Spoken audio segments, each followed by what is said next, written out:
On the night of February 9th, 2004, a 21-year-old nursing student named Maura Murray vanished along a rural stretch of Route 112 in Haverhill, New Hampshire. Moments before her disappearance, she had been in a single-vehicle accident.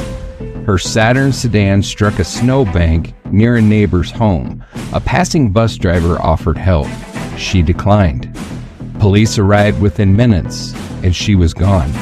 No footprints leading away, no signs of a struggle, no confirmed sightings ever since. What followed was a search that gripped the nation, a case fueled by online sleuths, family heartbreak, and a list of unanswered questions that only grew longer with time. Was it a planned escape, a random abduction, or something more complicated? Tonight, we begin our multi-part journey into one of the most enduring mysteries of the 21st century.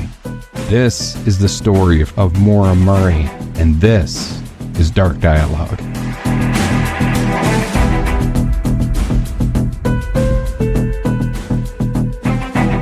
You hear a lot of stories in this line of work.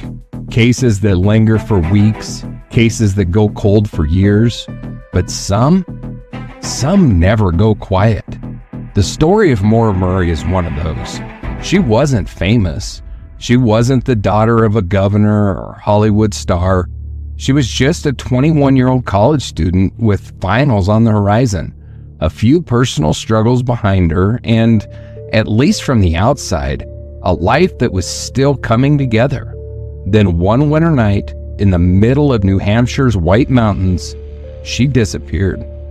Not in a dense city, not in the woods, right next to the road. For a few minutes, people saw her, a neighbor, a bus driver, and then nothing. In the time it takes to boil a cup of tea, she was gone. Since then, Maura's name has become a fixture in true crime forums, cold case blogs, Reddit threads, YouTube rabbit holes, and search parties that returned with more questions than answers. Her case was one of the first to go viral online. Before podcasts got big, before algorithm-fed TikTok videos, before everyone had a camera in their pocket. But there's a danger to all that noise. The more times a story is repeated, the more twisted it can become. Facts get blurred, leads become rumors, and people forget there was a person behind the puzzle. So tonight, we're going back to the beginning, not to the crash, not to the theories, but to Maura herself. Who was she? Where did she come from? And what might have led her to that scratch of icy road in the first place? We're going to retrace her steps, from her childhood in Massachusetts to her driven years at West Point, to her transfer to UMass Amherst, to the decisions, some deliberate, some mysterious, that put her on Route 112 that night. Because you can't understand a disappearance until you understand the person. And Maura Murray was more than her last moments. She was layered, private, strong-willed, and in many ways, painfully human. We'll talk about the contradictions, the choices that didn't make sense, the oddities that got magnified in hindsight, the pressure of being a high achiever holding her world together with one hand while quietly unraveling with the other. And yes, we'll talk about what happened on February 9th, 2004. The phone calls, the packed bags, the wine, the emails, the lies, the truths, and everything in between. Then we'll list every theory, just the outlines for now. No deep dives yet. That comes later. This is going to be a long road, and we're going to walk every mile of it. Not because the internet needs another take, but because a family still doesn't have answers, and because someone, somewhere, knows something. This is Dark Dialogue, and this is part 1 of our series on Maura Murray.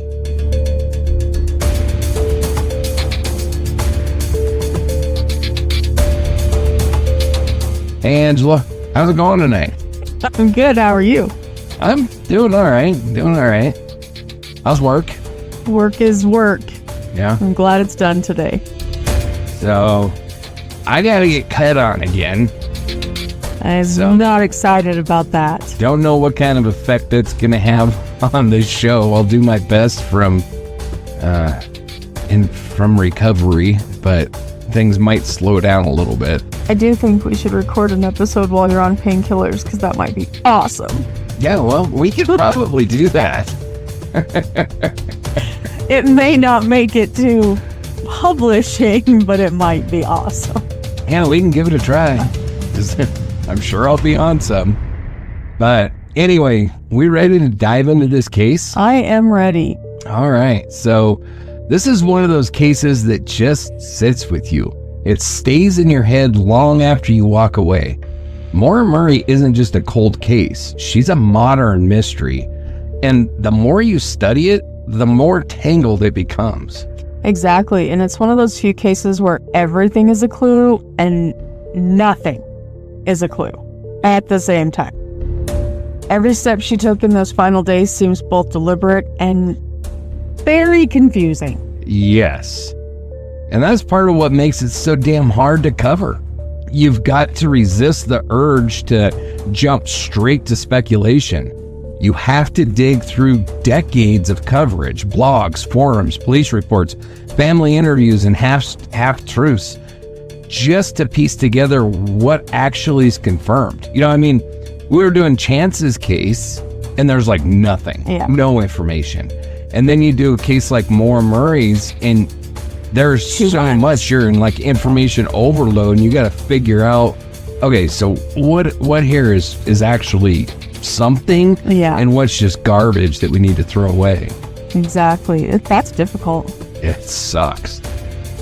And I mean, the way the internet turned Maura's case into a digital campfire story, and people are treating it like folklore, forgetting that it was real. Her family's out there still searching and still hurting. Right. So that's why we're taking this one down in multiple parts. We're not just doing a highlight reel. We're going deep.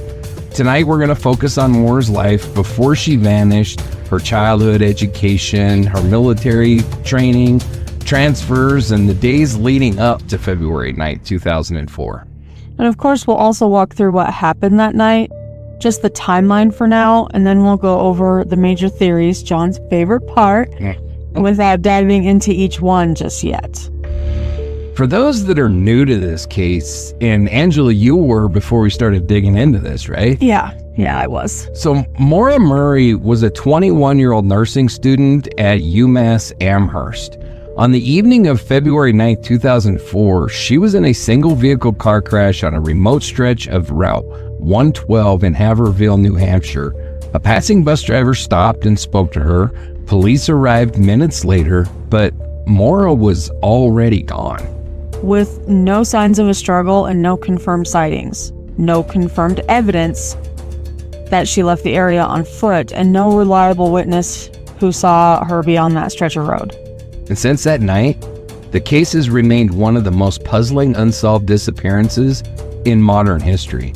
And it's inspired everything from intense grassroots investigations to full-blown internet conspiracies. And while we'll get into all that eventually, tonight we want to pull things back to what matters the most, the person. Because before she became a headline, Maura was someone's daughter. She was a sister. She was a driven, intelligent woman navigating a lot more pressure than most of us knew at the time. Yeah. You'll hear about her time at West Point, the reasons she left, her struggles, and her resilience at UMass. And what we know about her mental state, her goals, her relationships, and the moments that may have pointed to what happened next. And I will also be walking us through the towns and schools that shaped Maura's life, from Hanson, Massachusetts to Fort Putnam, overlooking the Hudson River, the snowy foothills of Haverhill, New Hampshire. This is going to be a heavy one. There's no quick conclusion, no perfect theory, just a trail of facts and people trying to make sense of it all. But we promise we will treat Maura's story with the depth, the dignity, and the discipline that it deserves. And whether you followed this case for years or you're just now hearing it for the first time, we're honored to have you with us. So let's begin with the place where the story ends, a quiet, snowy town on the edge of the White Mountains.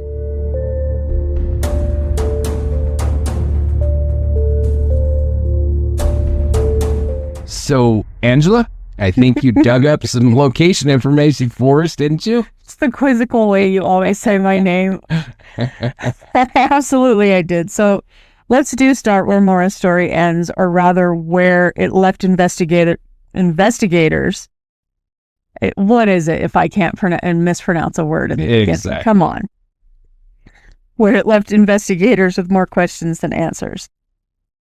So as a nod to the Abenaki people, I hope I'm pronouncing that correctly, people who use the area for agriculture, Haverhill was originally called Lower Kuwas, meaning place of pines. It was officially incorporated in 1763 by Governor Benning Wentworth, and later became the county seat of Grafton County in 1773. So 10 years. 10 years. Back then, it was the final stop on the old Province Road, a colonial route that connected northern settlements to the New Hampshire seacoast. That strategic location made it a key trading hub in its early days. One of the standout landmarks in the area is the Haverhill Bath Covered Bridge, built in 1829 by the towns of Bath and Haverhill. A little bit obvious there. Its cost was around $2,400 to construct, which is roughly $78,000 in today's money. It's a little bit of inflation there. Just a tad, but, in the 1700s. Right. Or 1800s. And it remains one of the oldest covered bridges in the county, a quiet but enduring reminder of the region. Country. In the country? Oh, that's true. There is an R in there. Here I go. So today, Haverhill... Why is that so hard to say? I don't know. Anyway, today, Haverhill is a small, tight-knit town, rich in history, and surrounded by stunning natural landscapes.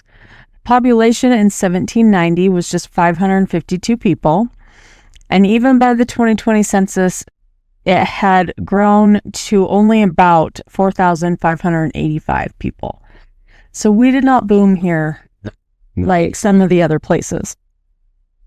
The town prides itself on its quiet rural lifestyle and strong community values. It's the kind of place where everyone knows everyone, where the silence of a winter night can stretch across miles of frozen fields and forested hills. Each year, Haverhill hosted... Oh, I did it right! Each year, Haverhill... I'm sorry, guys. I was very excited there for a moment. You celebrate the little things. Life's short. Each year, Haverhill hosts events that show off the community spirit. The North Haverhill Fairs, I almost messed it up again, Old Home Day, and their annual Christmas parade, complete with floats and fire trucks draped in garland. It's these kinds of small town traditions that makes places like Haverhill feel almost timeless. And for those who enjoy trivia, because we always do, here is a random fact that might surprise you. The Haverhill Library Association reportedly holds over 18,000 books and offers access to 22 licensed databases. I don't know how that compares to a normal library. I don't know, but they were very excited about it. Yeah. As of May 2025, the town had a resident to sex offender ratio of approximately 939 to 1. Huh. That's well below the state average for New Hampshire. And one practical detail that actually matters a lot in this case, cell phone reception in the area can be downright terrible, especially along Route 112, where Maura's car was found. Yeah, that's a big one. Sounds like Wyoming. Right. In fact, that patchy service along Route 112, especially in 2004, was a major obstacle for everyone involved in the search. That's exactly right. And it's worth pointing out that Route 112 was not your average back road. It's a twisting 2-lane highway carved through the White Mountains with steep embankments, few streetlights, and dense pine forest on either side. It sounds beautiful, however. It is beautiful. Knowing what we know, in February, the banks are packed with snow, and visibility can drop dramatically, even without a storm. Haverhill's crash site, located near what's known locally as the Weathered Barn Corner, lies just east of the small village of Woodsville, population about 1,200. Woodsville is technically a part of Haverhill, but it has its own distinct vibe. It's where you'll find a local high school, a smattering of stores, and a 4-officer police department that initially responded to Maura's disappearance. So, just to paint the picture here, you've got a young woman who crashes her car on a dark, isolated stretch of highway in below freezing temperatures with no working phone and no lights except maybe those of the houses off in the distance. And then she's gone. Exactly. The setting itself almost works against any quick resolution. And that remoteness wasn't new to Maura. She grew up in Hanson, Massachusetts, which, while suburban, has its own quiet corners. So let's talk about that, where Maura came from. Sure thing, John. Thank you. Hanson is a small town in Plymouth County, Massachusetts, incorporated in 1820 and named after Alexander Conti Hanson, a U.S. senator. Maura grew up with her siblings in a modest house there. Hanson has a mix of colonial charm and New England practicality. Wooded lots, small ponds, cranberry bogs, nice, that sounds cool, and narrow roads that wind through town. It's about 25 miles south of Boston, but feels much farther removed. Maura attended Whitman-Hanson Regional High School, where she was a track and cross-country standout. Her church, St. Joseph the Worker, and spots like Ma's Pizza or the track field behind the school, these are regular parts of her life. Yeah, it's interesting how those early years seem to really define her. She wasn't just an athlete. She was disciplined and driven. And that drive carried her to the U.S. Military Academy at West Point. So now we'll talk about West Point. And it is more than just a military school. It's a whole ecosystem perched above the Hudson River in New York. The honor code is strict, the schedule is brutal, and the expectations are sky high. Cadets start their day around 5 a.m. and they train, study, and march their way through rigorous routines. Maura began as an engineering student there, and she even ran in marathons during her time on campus. But it was also at West Point that things started to unravel a bit. In 2001, Maura was caught in a violation involving stolen makeup from the campus store. It was a serious enough breach of the Academy's honor code that she transferred out soon after. Yeah, that's a weird one, and we'll dig into it a little bit as we're diving through her story. I'll hold you to that. That's a strange one, but it brings us to UMass Amherst. So I will take you there now. And it is part of a 5-college consortium in the Pioneer Valley. It's a big, bustling campus, nearly 28,000 students at the time. No, thank you. Surrounded by mountains, farmland, and old mill towns. Maura studied nursing there and lived in Kennedy Hall, which, like most dorms, had its mix of academic intensity and weekend chaos. I can imagine. Oh, yes. She worked 2 jobs, one as a security monitor on campus and another at the campus art gallery. She also kept running, both literally and metaphorically. Her time at UMass included challenges, a probationary offense for using a stolen credit card to order food, but she was still pushing forward. And just days before she disappeared, she crashed her father's Toyota Corolla on Route 9 in Hadley. That was February 7th, 2004. She'd been at a dorm party. No alcohol was cited in the police report, but it was another incident in a string of stressful events. And by February 9th, she was gone. But everything leading up to that, her roots in Hanson, her experience at West Point, her time at UMass, all of it matters. Paints a fuller picture of who Maura Murray really was. And that picture, as complicated as it is, only sharpens the mystery. So before we go any further, we need to talk about Maura. Not just the headlines, not just the theories, but who she really was. Maura Murray was born on May 4th, 1982 in Hanson, Massachusetts. She was the fourth of 5 children born to Fred and Lori Murray. Her family was Irish Catholic, close-knit, and deeply rooted in the values of education, discipline, and sports.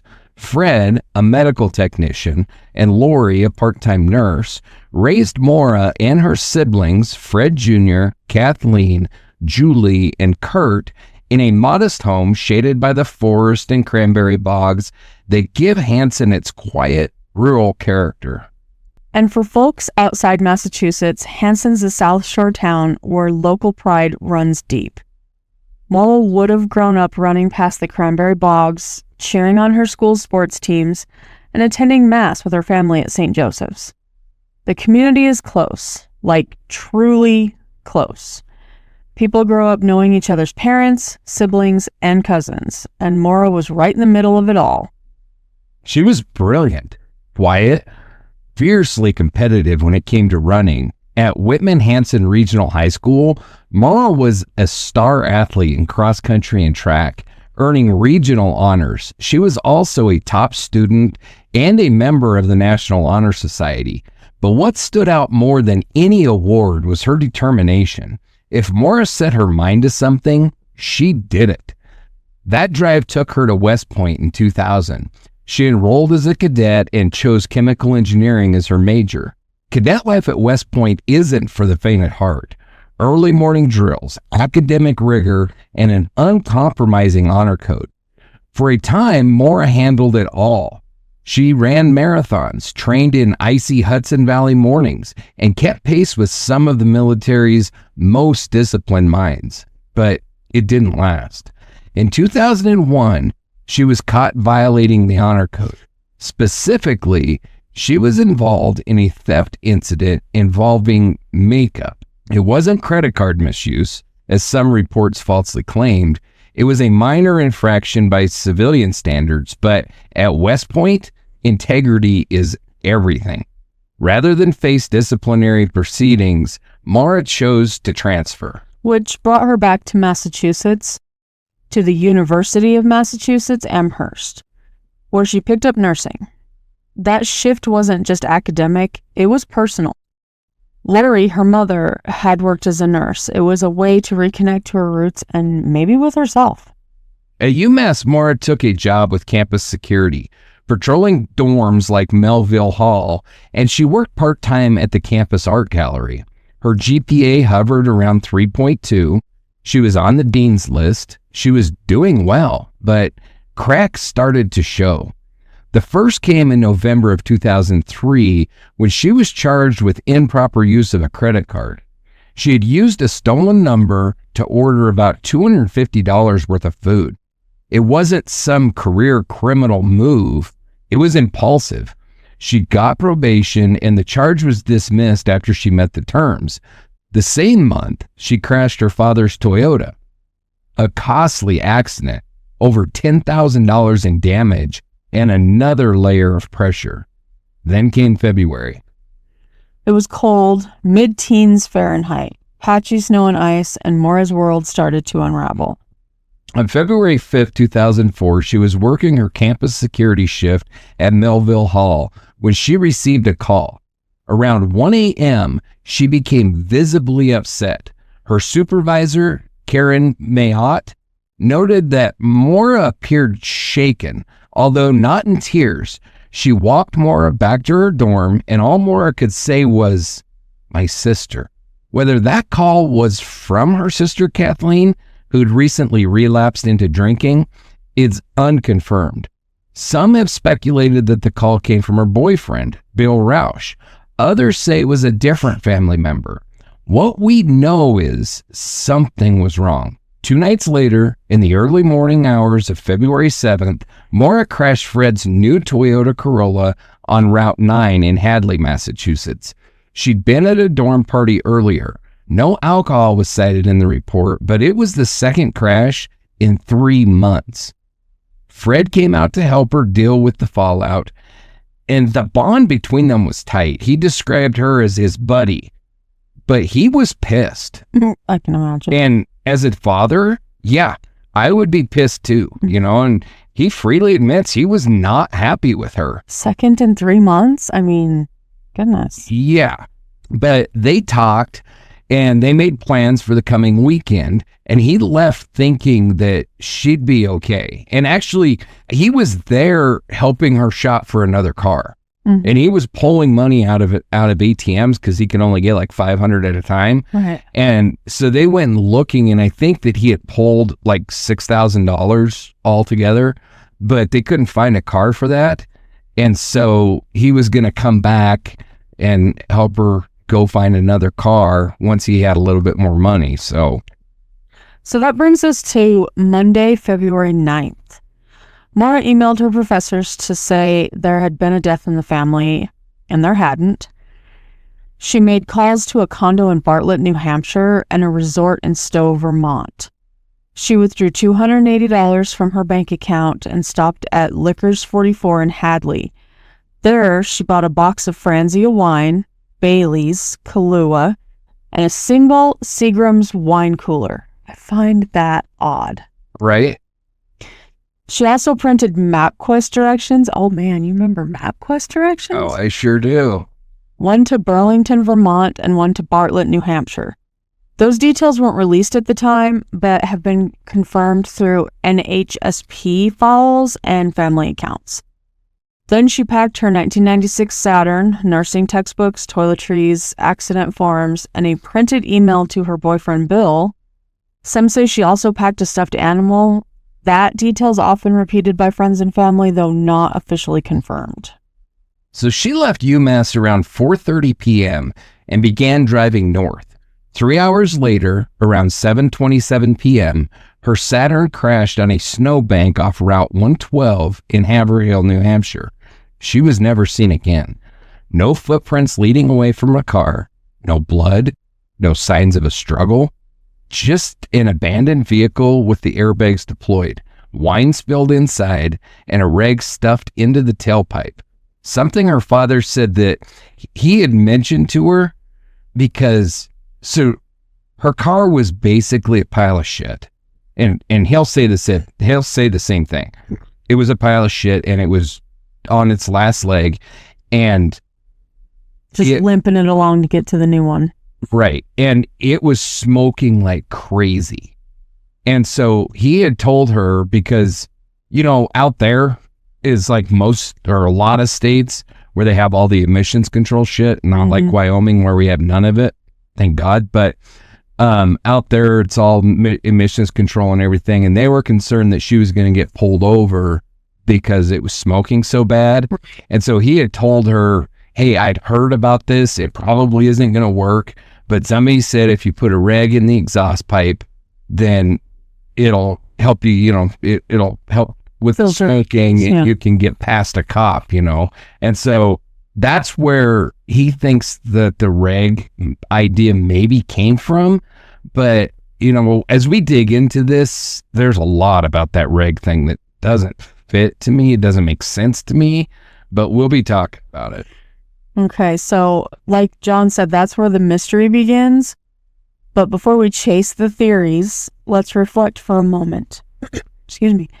This wasn't just some college girl. She was a daughter, a sister, a marathon runner, a nursing student. She made mistakes, yeah, but she also had plans. She wasn't fragile. She was trying. Yeah, I mean, she was a dumb kid. We were all dumb kids at that age, I mean, when I read through the shit that she did, I didn't really shoplift or anything like that, but I did dumb shit when I was her age too. So I can completely understand where this girl's at this point in her life, But she was trying to push through, trying to get home or to start over, trying to figure out what came next. And maybe in those last days, she didn't even know what that would look like. One more thing before we move on. Maura's family never gave up. Fred Murray spent years filing lawsuits, searching rivers, knocking on doors. Julie, Maura's older sister, has taken up the torch in recent years. launching a podcast, advocating on TikTok, organizing search efforts. And in 2024, the FBI reissued a $10,000 reward for credible information in Maura's case. The world has not forgotten, and neither have we.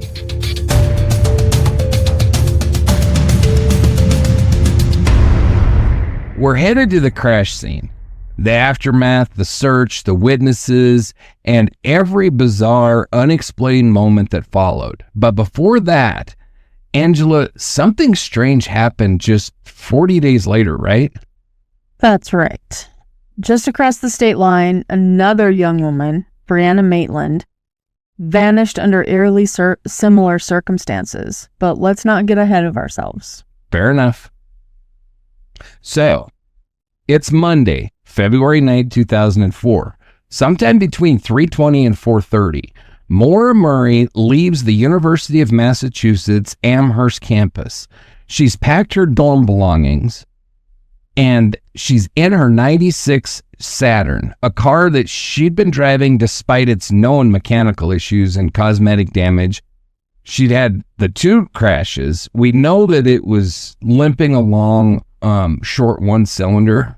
So the thing is, I mean, it's trashed, but yeah. And so then she stops at a liquor store. She pulls money out of the ATM, and then she stops at a liquor store. And like you had said, she bought Bailey's Kahlua, wine, and a single Seagram's wine cooler. I'm so confused. Yeah, I've thought about it. The only thing that I could even begin to make sense of is she's planning on going somewhere and drinking a lot, and she's like priming the pump, although one wine cooler isn't going to do much but make you sleepy, so I don't know. Maybe it was a random flavor she thought, let's just try that. Maybe. Because that's possible. Yeah. I'm going to go with that so I don't torture myself trying to figure it out. Well, don't get ahead of yourself, because with the alcohol thing, there's some weirder shit that's going to come up too. So, all right. But her MapQuest printout suggests that she considered both Burlington, Vermont and Bartlett, New Hampshire, but no one knows her exact destination. The drive from Amherst to Haverhill, New Hampshire takes about 3 hours. I mean, give or take it. So it's been done. It took her about 3 hours, but it's other people that have recreated the drive, doing all the stops that we know she did, knock about an hour off of that time. They get up there in about 2 hours. So we don't really know where she spent this extra hour. We don't know. There's a possibility that she like stopped and picked up some accident forms at like the highway patrol office or something like that. There's a possibility that, I mean, and we'll get into all this, but there's also a story that she was seen with two other girls buying more alcohol somewhere else. And there's the possibility that she stopped and got something to eat. Mm-hmm. We don't know, but it took her longer to make this drive than it would really take if you just get in the car and drive But by 7:27 p.m., her Saturn veers off of Route 112, also known as Wild Ammonoosuc Road, and crashes near a tight bend just past the Weathered Barn corner. The road is narrow, flanked by steep snowbanks, pine forests, and sheer rural quiet. There's no streetlights. The temperature is roughly 15 degrees with patchy snow cover, but no active storm. The crash is first reported by Faith Westman, a local woman who sees the Saturn from her window and places a 911 call at exactly 7:27 p.m. She tells the dispatcher she sees a car off the road and a person, presumed to be the driver, moving around inside or near it. Minutes later, Butch Atwood, a local school bus driver heading home from his route, stops his vehicle when he sees the crashed Saturn. He estimates the time at around 7:30 to 7:35 p.m. He finds a young woman, later confirmed to be Maura, alone at her car. She appears calm, composed, He offers help. She declines, saying that she's already called AAA. Butch knows that there's no cell service out there. He finds her claim odd. Still, he doesn't press it. He gets back in his bus and drives a short distance home and places a second 911 call at 7:43 p.m. Meanwhile, Maura vanishes. Woodsville officer Cecil Smith is dispatched at 7:29 p.m. and arrives on the scene around 7:46. By then, the Saturn is empty. The driver is gone. Let's talk about what they found. So the Saturn, like I said, is a piece of shit. Mm-hmm. It's in rough shape. And by now, the airbags are deployed. The windshield is cracked. There's damage to the front end. The driver's door is locked. The engine is no longer running, though the hazard lights are still flashing faintly. The car has gone nose first into a snowbank, but shows no signs of impact with another vehicle or any other object. And based on the trajectory and the tire marks, it appears Maura may have oversteered or banked suddenly on the curve. Honestly, having been to as many accidents as I have been with the fire department and the ambulance, the way that the wreck happened is weird as shit to me too. So, it's a sharp curve, and you would expect if she lost control, hit a patch of ice or anything, she would have gone off the outside of the curve, right? Okay. Yeah. She didn't. It's like she cut the curve way too sharp and hit the inside of the curve and then went across to the outside of the curve. It's very odd. It's a very odd accident. Like it's not what you would expect. Correction steering? Freaking out? I don't know because, we're talking about a little 2-lane road in the middle of freaking New Hampshire. Fair. It's not the interstate. So, even if she was speeding coming into that curve, speeding into that curve would have probably been like 40 miles an hour, would have been like hauling ass to try and make that curve. It's a really sharp, like almost 90 degree curve. And like I said, it's a little 2-lane road, and it's both sides are, pine forest and snow. Somebody's not going 70 through there, period. So she couldn't have been going all that fast. So I don't know. It's very, very odd. You see people that miss a turn and end up going straight, but I have never seen a wreck. I'm not saying that there's never been one. Right. I've never seen a wreck where somebody's headed into a curve and then turns before they get to it and hits the inside of the curve instead of, it's just weird. That's odd, yeah. And then inside the car and on the surrounding snow, investigators locate several personal effects. A partially consumed box of Franzia wine is spilled in the back seat. Whew.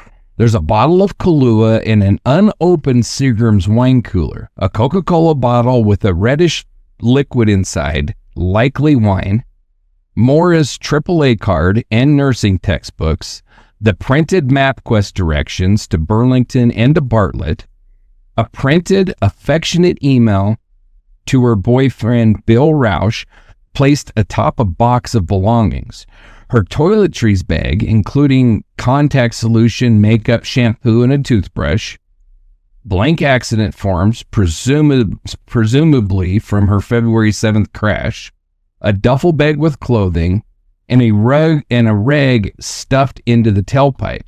And, we've already talked about that, but it doesn't make sense here. Mm-hmm.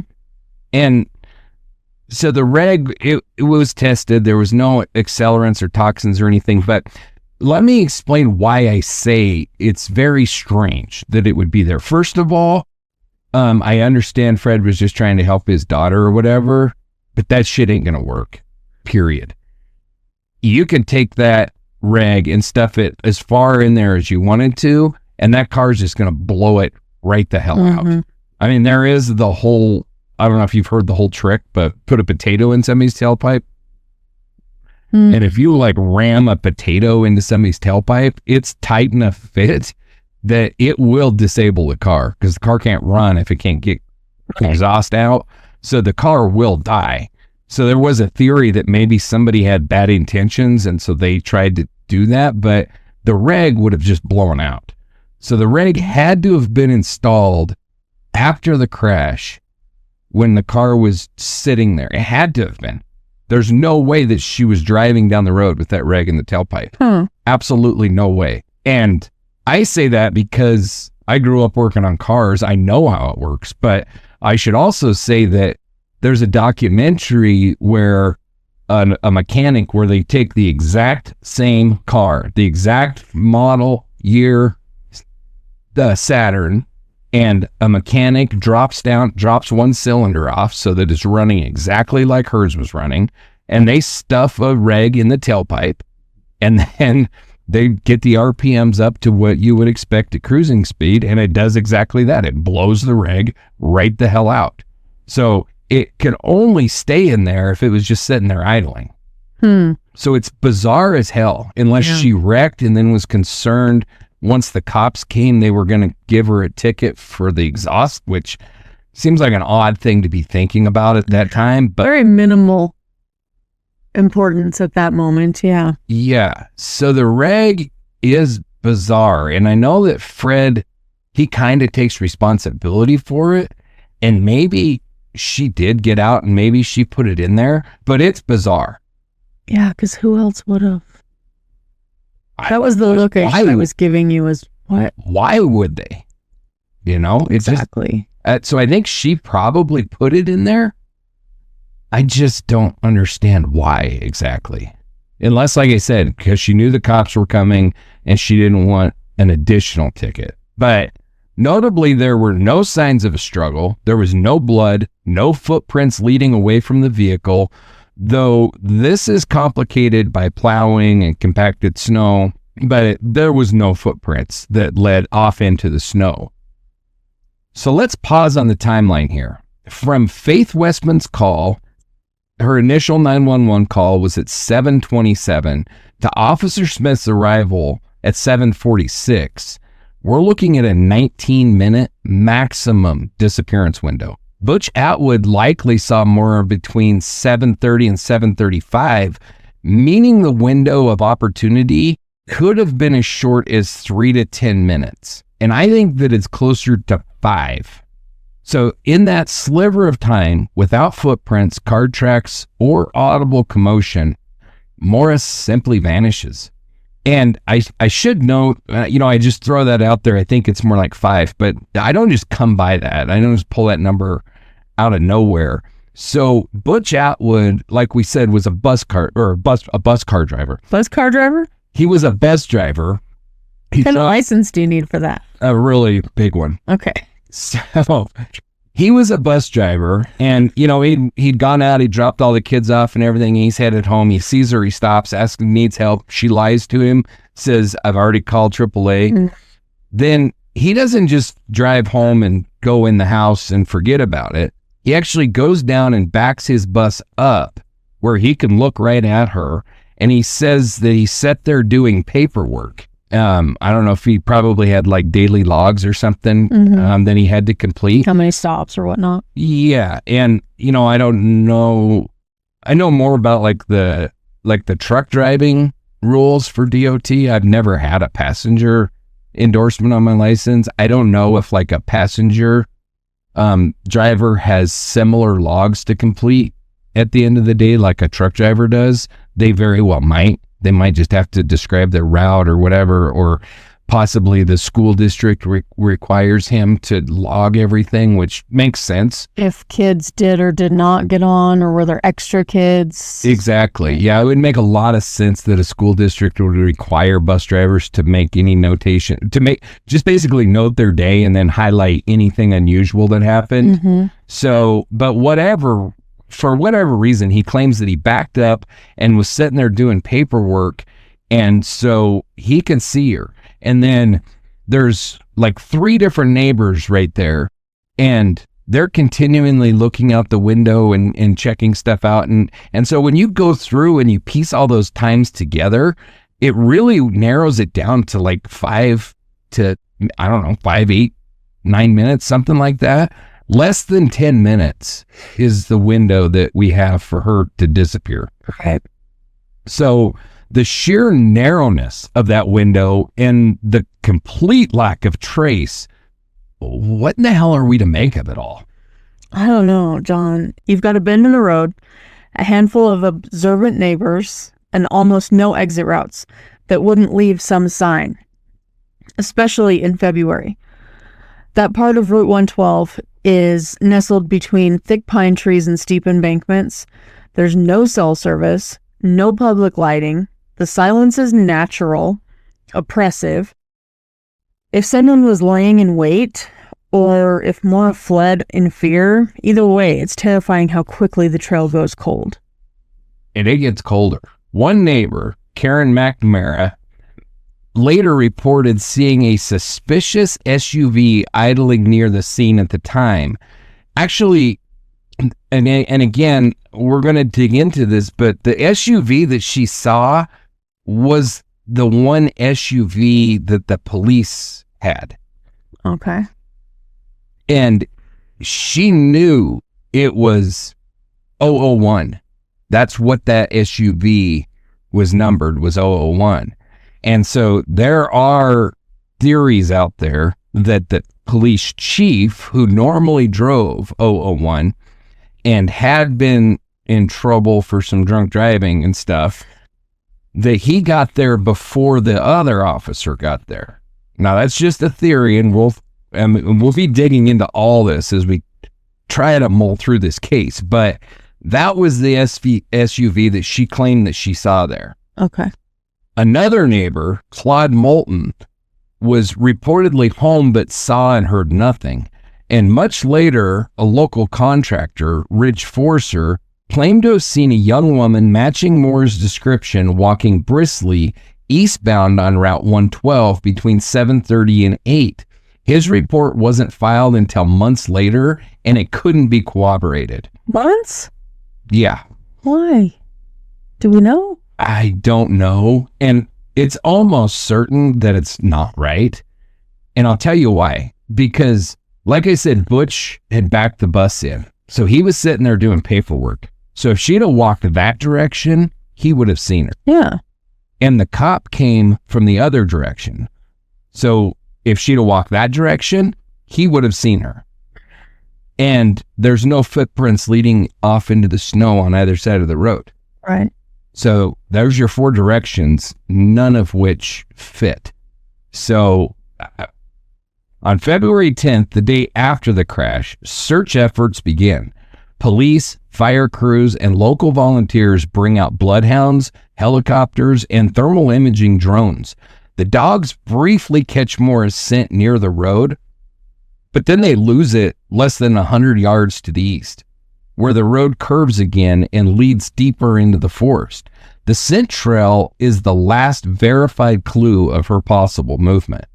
Despite the extensive search, no clothing, no footprints, no blood, no dropped items, no Maura. Officer Smith's initial report suggests no foul play. The New Hampshire State Police pursue a working theory. Maura Murray was an adult who had every right to walk away from her life. How many times do we hear that? Same old story.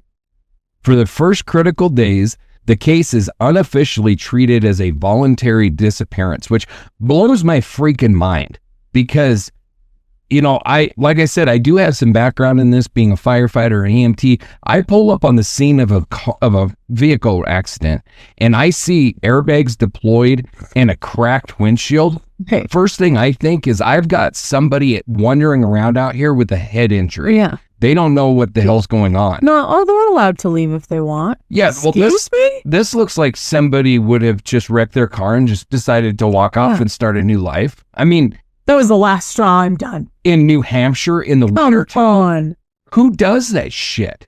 I mean, with some of these cases, at least there's the possibility that somebody decided to walk off and start a new life.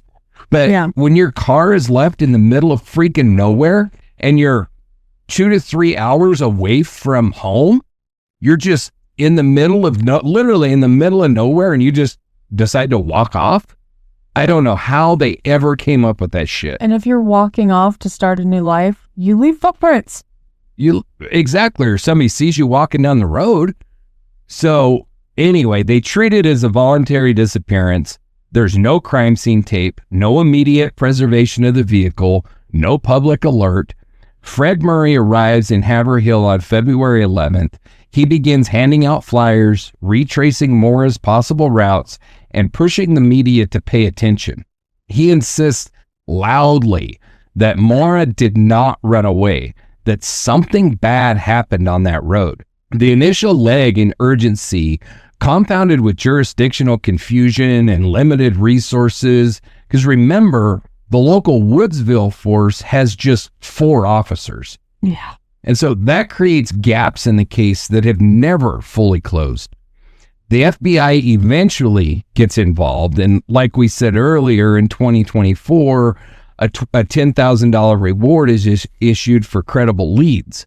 Julie Murray, Maura's sister, launches a podcast and a TikTok series in hopes that it'll reignite public attention, and yet still no trace. Not one confirmed sighting, not one verifiable digital footprint, not one confirmed clue. In the words of many involved, it's like Maura vanished into thin air. But that's not possible. Something happened, and someone, somewhere, knows the truth. So it makes you wonder, John, how many lives can be changed by 3 minutes on a silent road? Yeah. And what happens when the trail ends, not with a body or a note, but with nothing?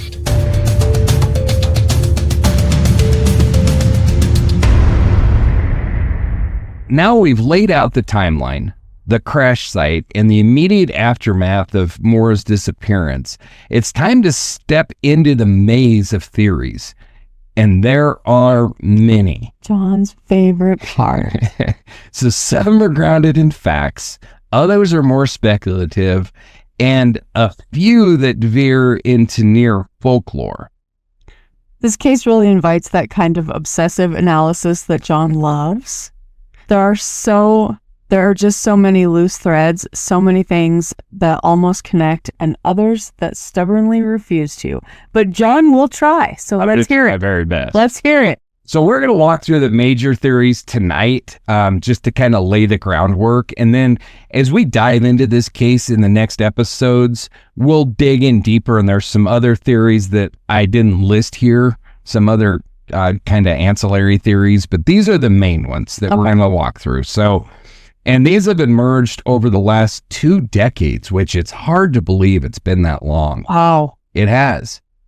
From the closest to Maura, who believed that she ran from her life, to those who are convinced something darker happened to her on Route 112, we're going to cover it all. So let's start with what was the original working theory for the New Hampshire law enforcement. The theory that shaped the earliest hours of the case and arguably the direction of the investigation for months. And this was the New Hampshire State Police's initial position in the hours and days after Maura Murray vanished, that she was not missing in the sense that something had happened to her, but rather that she had chosen to disappear. It's known as the runaway theory, and for a time, it seemed to make a certain kind of sense to the investigators on the ground, but as we'll explore, even this simplest explanation starts to unravel under any kind of scrutiny. And John, it's hard to overstate just how much this early framing influenced the search, or lack thereof, in the critical first 48 hours. Maura's disappearance wasn't treated like a crime scene. There was no perimeter, no police tape, just like you said, just a crashed car on a rural highway and a young woman who, in their view, had walked away from her life. Exactly. So let's rewind to that Monday, February 9th, 2004. Maura leaves her dorm at the University of Massachusetts with her room packed up. So she's loaded some of this stuff in her car, and then others are left in her dorm, but her dorm is like boxed up, like she's moving. Her boxes are labeled, Right. And then there's that email to her boyfriend that we talked about. And she emailed her professors earlier that day saying that there was a death in the family and that she had to leave and go attend to that. Right. Which was an absolute lie. There was no death in the family. And so she then withdraws a whopping $280 from her ATM. And that's essentially all the money that she has. She stops at the liquor store, she buys the booze, and, she printed out the directions from MapQuest. So both of the locations, there's Burlington, Vermont and Bartlett, New Hampshire. They're both about 3 hours north of where she is at. So by 4:30, she gets into the Saturn and she heads north on I-91. So far, this could look like someone making a break for it. She packs up, lies to her professors, empties her bank account, and buys alcohol for the road. Little odd road trip staples. But if this is a calculated escape, it's a messy one. No major cash reserves, no long-term plan, no one else is known to be involved, and no one, not even her closest friends or family, says she mentioned anything about wanting to leave. Yeah.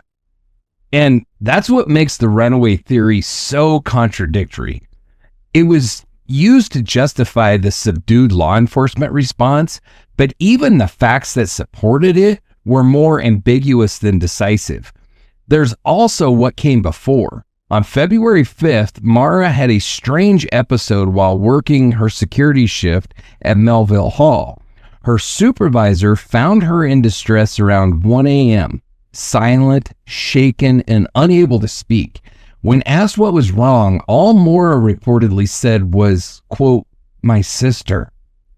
That comment sparked all kinds of speculations that the call was about Kathleen Murray, her sister. And Kathleen was a bit of a mess. And she was a pretty bad alcoholic. And then she'd also recently been put on some kind of medication. I can't remember exactly what medication. When we get into that part, we'll have all that information. Okay. But whatever the medication was, it was contraindicated to have it with alcohol. So it didn't mix well with booze. Was it one of those that helps you quit drinking? Like No. makes you ill? No. No, it's not that kind of doesn't mix well. It's more than makes you super loopy kind of doesn't Wonderful. mix well. So, but then later analysis suggested that the call may have been from Bill Rausch or someone else entirely. We don't know for sure, but my research makes me believe that it was almost certainly from Kathleen. Kathleen admits talking to her on that day. And so the phone call that upset her most likely was the one with Kathleen. Okay. And then 2 days later, in the early mornings of February 7th, Maura crashed her father's Toyota Corolla after a party. She told police that she'd lost control near the Hadley intersection. And like we said, there was no alcohol was detected. And Fred told reporters that he was disappointed and he was pissed. But, Yeah. he was a father. And so, he was upset. He was disappointed. Yeah. But he wasn't like, out of his mind or what. I mean, I know exactly how the conversation went down. I've had the same damn conversation with my kids. I've had the same conversation with my dad. Yeah. Yeah. We know the conversation. It's not like you're not my daughter anymore or anything insane. It was just like, damn it, Maura. You've got to get a hold of yourself. Yeah. Got to quit this shit. Do better. What's going on? I am not made out of money. I cannot continue to buy you cars and you continue to wreck them. Exactly. I mean, I know the conversation. Money doesn't grow on trees. Yes. And so obviously Maura was shaken by it all. And then there's Maura's history. In 2003, she faced disciplinary probation for using a stolen credit card number to order food. A total of less than $250. She also faced a disciplinary action during her time at West Point in 2001, reportedly for stealing makeup from the commissary. These incidents have been used, some may say weaponized, by people arguing she was under pressure or even ashamed. Yeah. And I mean, to a kid, these seem like really big events, but those of us that have made it past this point in our life and we look back, we realize Like what? this is what all of us were going through. 95% of us were going through the same kind of shit at this age. Exactly. So it's nothing that's just like crazy out of control. Yeah. But even these pressures, they don't point to someone walking away from her entire life, especially not in the middle of a freezing New Hampshire winter. Without confiding in anyone, without a support system of some kind in place. Right. So let's talk about the crash. I can't imagine she wouldn't have told a single soul. Her friends, Yeah. even if she didn't want to tell her family, her friends. Yeah. At least that she was leaving, maybe not where she thought she was going, because she may not have wanted to have been found, but at least that she was considering going somewhere. Right. Yeah. Like, I can't take this shit anymore. Yeah. Comments like that. I've got to get out of here. I gotta clear my I head. can't handle this anymore. Yeah. Yeah. None So of that. weird. None of it, at least, that anybody has reported. There are some theories that True. all of her friends at college have been keeping a secret for 20 years, which I think is as insane as half the other theories, because Yeah. if she has a group of friends, I mean, the difference between 21 and 41 is enormous. And the guilt would have eaten somebody by now. I mean, even if you're a 21-year-old that's like, I am going to keep my friend's secret. Now you're a parent. Now you're married. Now you have kids. Now you understand what it's like. Bullshit. I'm sorry, maybe one person, but if there were 2 or 3 people that knew this, what was going on, somebody's cracking by now. I just don't buy it. So let's talk about that crash. Like we said, it happened around 7:27, and Faith Westman called 911 and reported the single car crash near her house. And it was very near her house. She could look right out of her window and just see it right out there on the road. And she says that she can see a dark car in the snowbank from her window. And then minutes later, we have the bus driver, again, Butch Atwood, and he pulls over to offer Maura some help. And she lies to him and says that she's called AAA, which that one is confusing to me too, because regardless of your intentions, you're stranded now on the side of the road.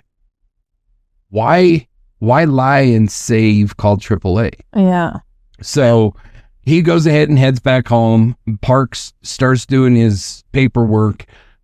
Sergeant Haverhill Police Sergeant Cecil Smith arrives.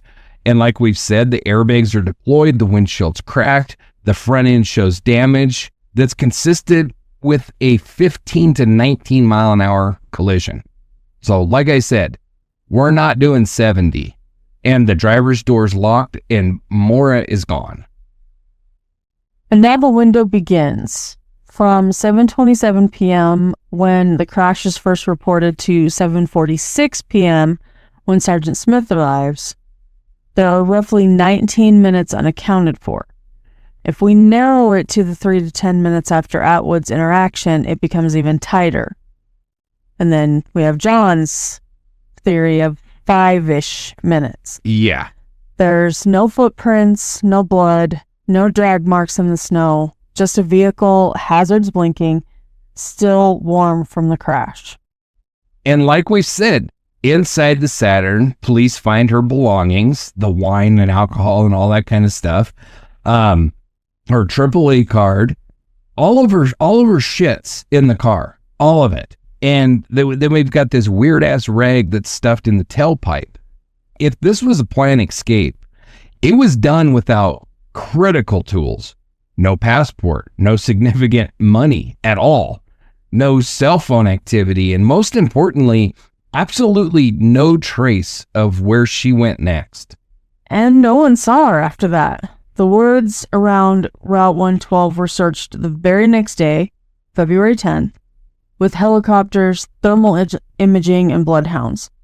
The scent trail from one of the dogs reportedly went about 100 yards east of the crash site and then vanished. There were no digital breadcrumbs either. No debit card activity, no confirmed calls, no confirmed sightings. Her social security number hasn't pinged a single database since that day. So if Maura planned to disappear, she did it freaking flawlessly. Houdini. Yeah. She never has contacted friends or family. And it is extremely important to note that her mother was dying of cancer and died after her disappearance. So the idea that Maura would disappear and then without saying goodbye and not come back for the funeral. Yeah. You know, that would be almost unbearable for somebody.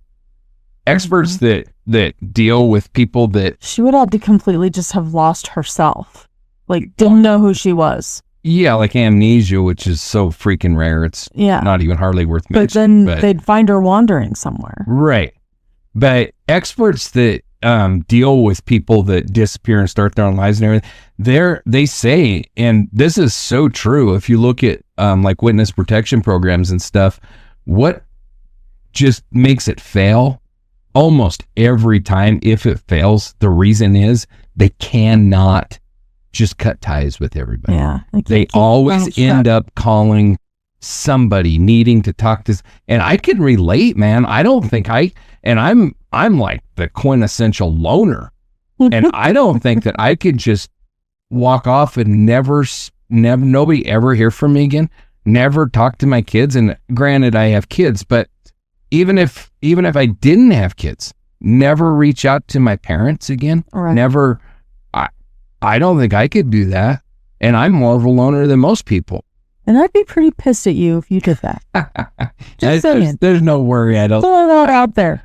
So it's just, it's strange. And I have a very, very hard time buying the runaway theory. So I don't think I could handle a couple of days, much less 21 years. Yeah. 21 years is what we said it was?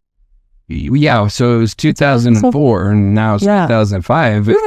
You know, when I made the comment earlier about the difference between 21 and 42 is huge, right? Mm-hmm. So even if this was true, which obviously I don't buy it, but even if it was true, she's a different person now too. Yeah. So whatever, you know, the catastrophe of, oh, I got my life's ending. I've wrecked 2 vehicles. Now I've wrecked 3 vehicles in 3 months or whatever. Oh my God, everything. That shit's gone by now. Yeah. You know, you're telling me that this girl has watched for the last 20 plus years all these news stories, her dad constantly out there. Fred has been out there constantly begging for answers, trying to get help. Julie, her other sister, has just been out there crazy. You're telling me that Maura hasn't seen that and been like, okay, I've got to at least let them know that I'm okay. Yeah. Even if I don't want them to know where I'm at, I've got to at least, you know, let my dad die in peace. Mm-hmm. I don't buy it. I just don't. So, in line with all of that, we've discussed the runaway theory doesn't account for the emotional dimension. She had plans to see her father the day after the crash. She had a relationship with her boyfriend, strained though it may have been. She was studying nursing, a nod to her mom, correct? Yeah. She wasn't, by any credible account, giving away belongings, tying up loose ends, or saying any kind of goodbyes. Right. Fred and Julie Murray have always rejected the idea that Maura ran away. Julie has spoken openly on her TikTok and podcast about Maura's strength, how she faced stress but never buckled under it. Fred spent the better part of 2 decades plastering flyers, petitioning governors, and filing lawsuits against the state for access to records. A man chasing his missing daughter, not one covering for a runaway. And, you know, Julie and Maura were pretty damn close. They were only 3 years apart in age. And Julie was a track runner as well. And so, I mean, the two of them were pretty damn close. Yeah. And the FBI doesn't treat it like a runaway either. In 2024, they issued a renewed $10,000 reward for information leading to Maura's location. Not arrest, not extradition, just her location. Still, this theory persists because on paper, she did lie. She did leave. And then she was gone. But when you look beneath the surface at the snowbanks, the objects in the Saturn, the lost scent trail, that short little window, it doesn't add up. People don't just vanish like that, not in real life. Unless, of course, something or someone intervened. And that brings us to the second theory, one that's far more tragic and far more common in cases like this. What if Maura didn't leave her life? What if she lost it just feet from that highway? So we've talked about the possibility that Maura ran away from her life, but what if she didn't intend to disappear at all? What if she was disoriented, maybe injured, or simply wandering into the woods, succumbing to the elements before help could arrive? This is the death by exposure theory, and in many ways, it's one of the most straightforward explanations. No abduction, no accomplice, just a cold night, poor visibility, and the vast, unforgiving terrain of northern New Hampshire. And if you've ever been out there in February, you'll understand the danger. That night, February 9th, 2004, it was about 15 degrees. There had been some snow earlier in the day, but not a major storm. The shoulders of Route 112 were icy, visibility was low, and beyond the road, just dense woods, ravines, brooks, and bogs. Nothing but darkness and silence. If Maura had suffered a head injury, like we were saying, or was intoxicated, scared, or desperate to avoid law enforcement, then it's not hard to imagine her fleeing into the woods on foot. So she could have easily lost her bearings, especially with adrenaline running high. And remember, the Saturn was not registered in her name. It belonged to her father. It wasn't insured. Maura was already on probation for the credit card incident. It's possible that she feared arrest and bolted, perhaps irrationally, but not implausibly. And the geography plays a major role here. Just east of the crash site, the terrain dips sharply. There's a ravine partially hidden in winter, leading to a brook that feeds into the Amonoosuc River? Amonoosuc, I think. It's dangerous in the daylight, let alone at night. If she slipped, fell, or even passed out somewhere deep in the brush, she could have died of hypothermia before anyone arrived. Hypothermia can set in within hours, especially if your clothing is wet or your body is exhausted. And Maura wasn't dressed for a wilderness trek, just jeans, a dark jacket, and running shoes. Let's talk about what was found and what wasn't. The bloodhounds brought in the next day, February 10th, reportedly picked up Maura's scent at the crash site. One of them traced it eastbound for about 100 yards along Route 112 before it vanished. No footprints leading into the woods, no trail across the snow, just the 100-yard line and then nothing. That's what makes this theory so difficult. If she had wandered off, there would likely be some evidence. A footprint in the snow, a dropped item, torn clothing, anything. But the scene was clean. No blood, no tracks, no signs of struggle or misstep. Also worth noting, law enforcement, volunteers, and search and rescue teams combed through the area thoroughly. Within 48 hours of her disappearance, New Hampshire Fish and Game launched a full-scale effort. Helicopters equipped with infrared, ground teams with cadaver dogs, a 20-mile search radius. They found no body, no clothing, no trace. And that's not all. Even in the years that followed, multiple private searches were organized. No remains were discovered, not a scarf, not a sneaker, nothing. So some have argued that snow may have covered her trail, that if she collapsed in a low-lying area, maybe in a hollow or under a tree cover, it would be easy to miss. But even that has limits. Snow melts. Seasons change. 21 years is a long time for absolutely no trace. There's also the issue of the crash itself. The Saturn hit the snowbank at a moderate speed, like we said, between 15 and 19 miles an hour. Enough to deploy the airbags, crack the windshield, and damage the front end, but Maura's injuries would likely have been very minor if she had any at all. There was no blood at the scene, and Butch Atwood, who spoke to her just minutes after the crash, said that she was coherent and calm, polite, if a little dazed. This wasn't someone stumbling around with a head wound. She was able to decline help, thank the driver, and give a logical excuse that she'd already called AAA even though she hadn't. That suggests some degree of clarity. So let's consider what Maura had with her. Her wallet? Missing. Her cell phone? Missing. Her backpack and toiletries? Gone. Her keys? Also missing. If she wandered off and died in the woods, those items should be somewhere nearby. But nothing has ever surfaced. Not even her cell phone. No signal, no pings, no digital breadcrumbs. And I'm not talking about hundreds of square miles of wilderness. The immediate crash area was fairly constrained. The road is flanked by trees, yes, but it's also bordered by private property, houses, a few driveways.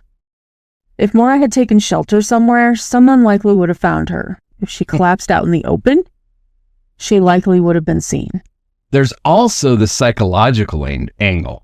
If Maura was running from the law or afraid of being caught, it's possible she ran blindly, panicked. But again, her behavior in the crash aftermath doesn't fit the profile of someone in full-blown flight mode. She waited at the scene. She didn't sprint into the woods. She was standing by the car.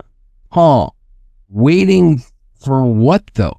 That's the question. We also need to mention something called paradoxical undressing, and that happens in cases of hypothermia. People become disoriented and begin removing their clothing, convinced they're overheating. But in Maura's case, no clothing was found in the area. No jacket, no shoes, and none of the nearby residents ever reported finding anything unusual like that on their property. So we're left with a strange contradiction. On one hand, the idea of death by exposure makes a tragic kind of sense. Cold night, unfamiliar terrain, a young woman alone and under pressure. But on the other hand, every material fact seems to push against it. There's no evidence of injury, no trail, no remains, and no compelling reason to think that she would have fled into the woods on foot, especially knowing someone had already called 911 and help was likely on the way. It's the simplest theory, but the longer this case goes on, the less satisfying it becomes. Person doesn't just vanish into thin air, even in the White Mountains. Yeah, and the cadaver dogs are a huge part of this one for me. First, you have the tracks.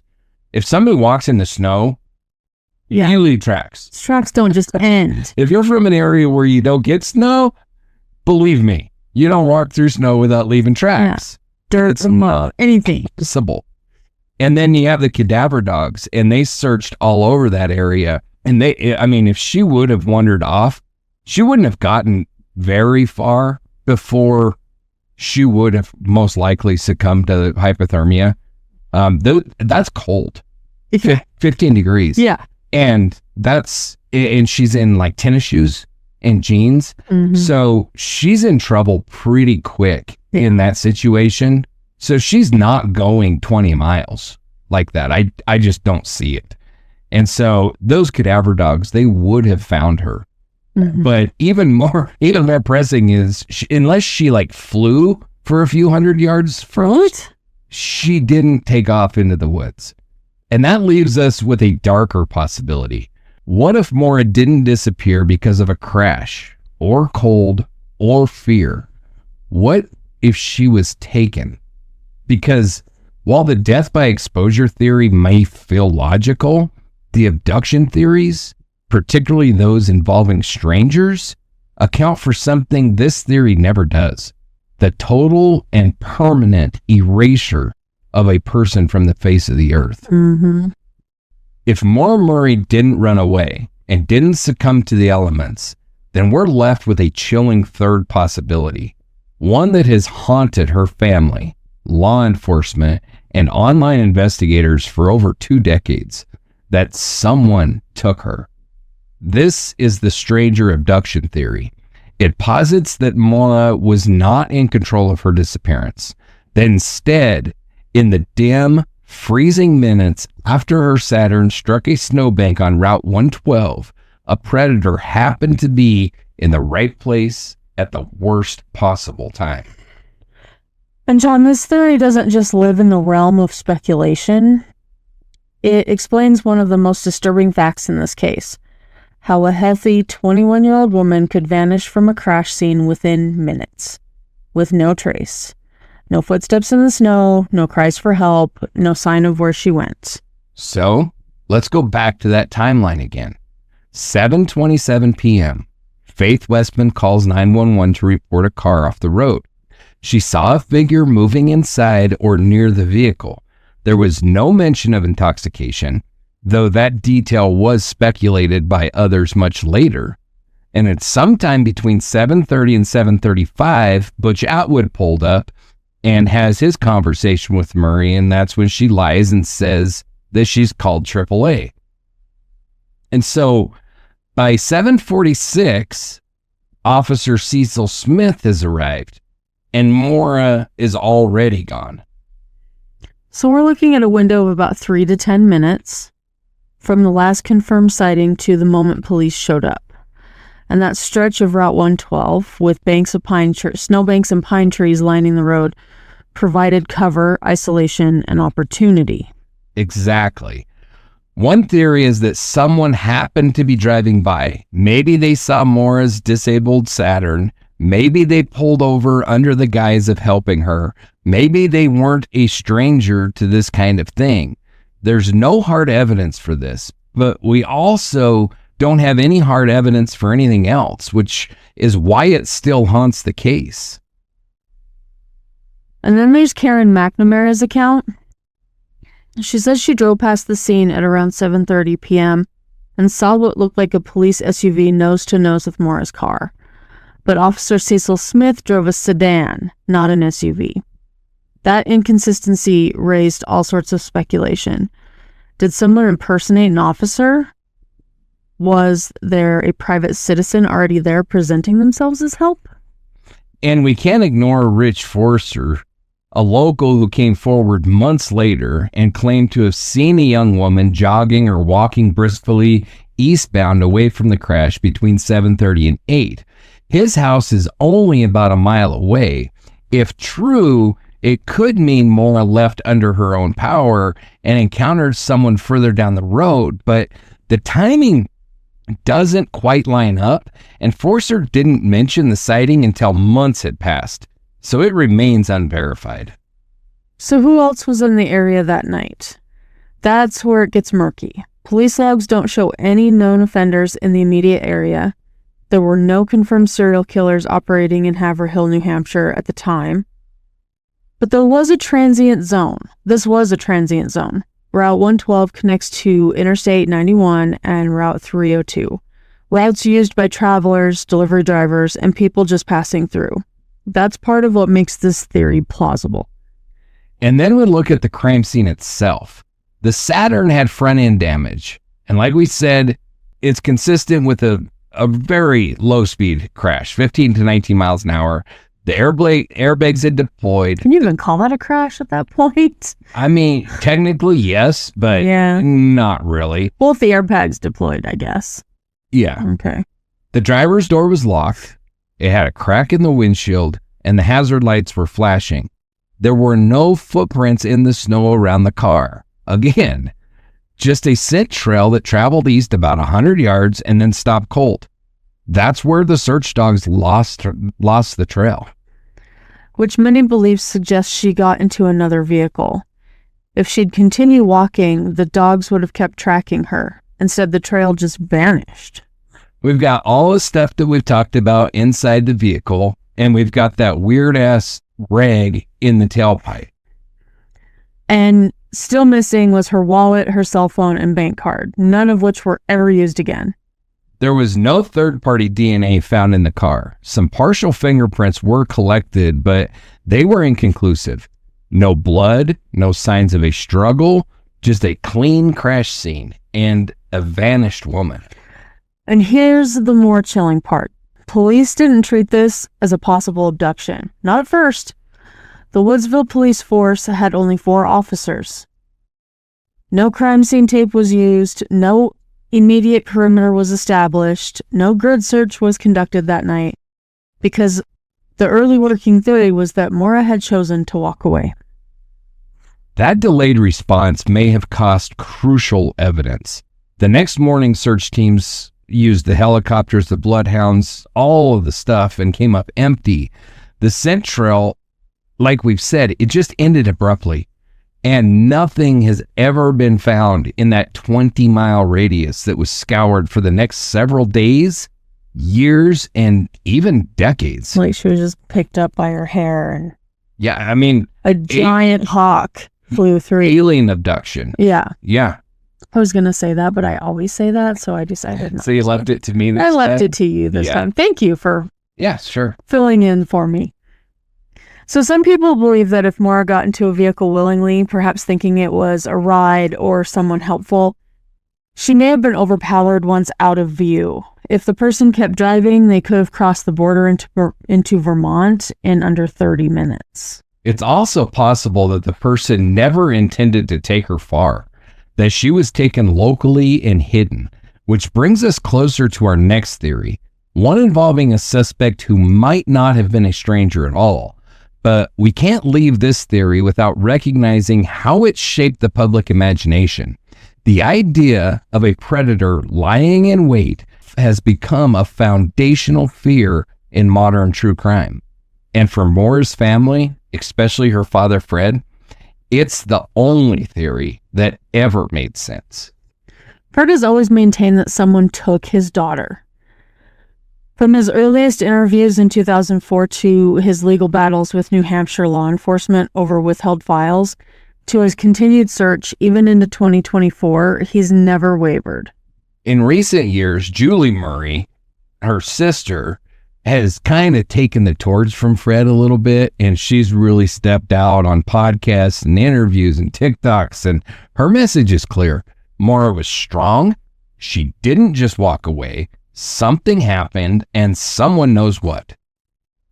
The FBI has even renewed interest in the case. In 2024, they offered, like we said, the $10,000 reward for information leading to a resolution.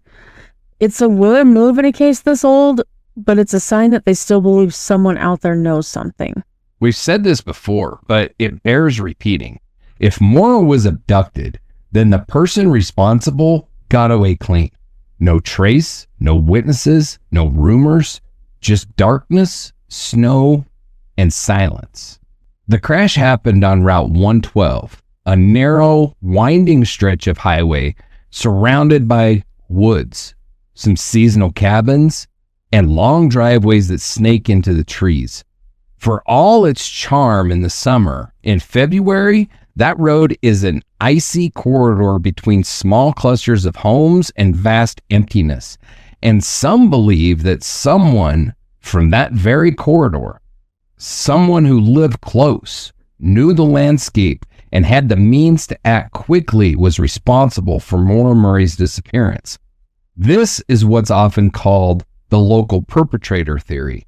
The idea that Maura didn't vanish into the thin air or walk into the woods, but instead encountered someone who lived nearby, who took advantage of her vulnerability in the moments after the crash. And John, that's not as far-fetched as it might sound. We're talking about a place where houses are set back from the road. Streetlights are few and far between. and many driveways disappear into dense strands of pine and birch. In winter, especially, things get quiet fast. So again, that timeline. The crash at 7:27, the 911 call. Butch shows up. He calls 911 himself at 7:43, and the first officer, Cecil Smith, is there by 7:46. So that's a tiny little window, a very short period, but long enough for something to happen if the wrong person just happened to pass by.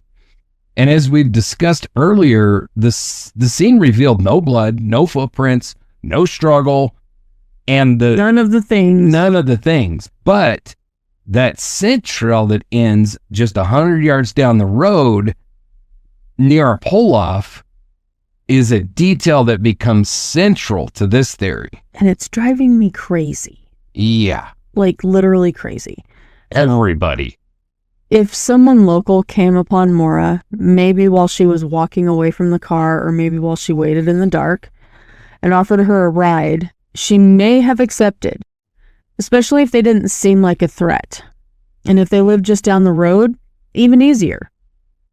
There's one name that comes up over and over again in this theory, and that's Claude Moulton.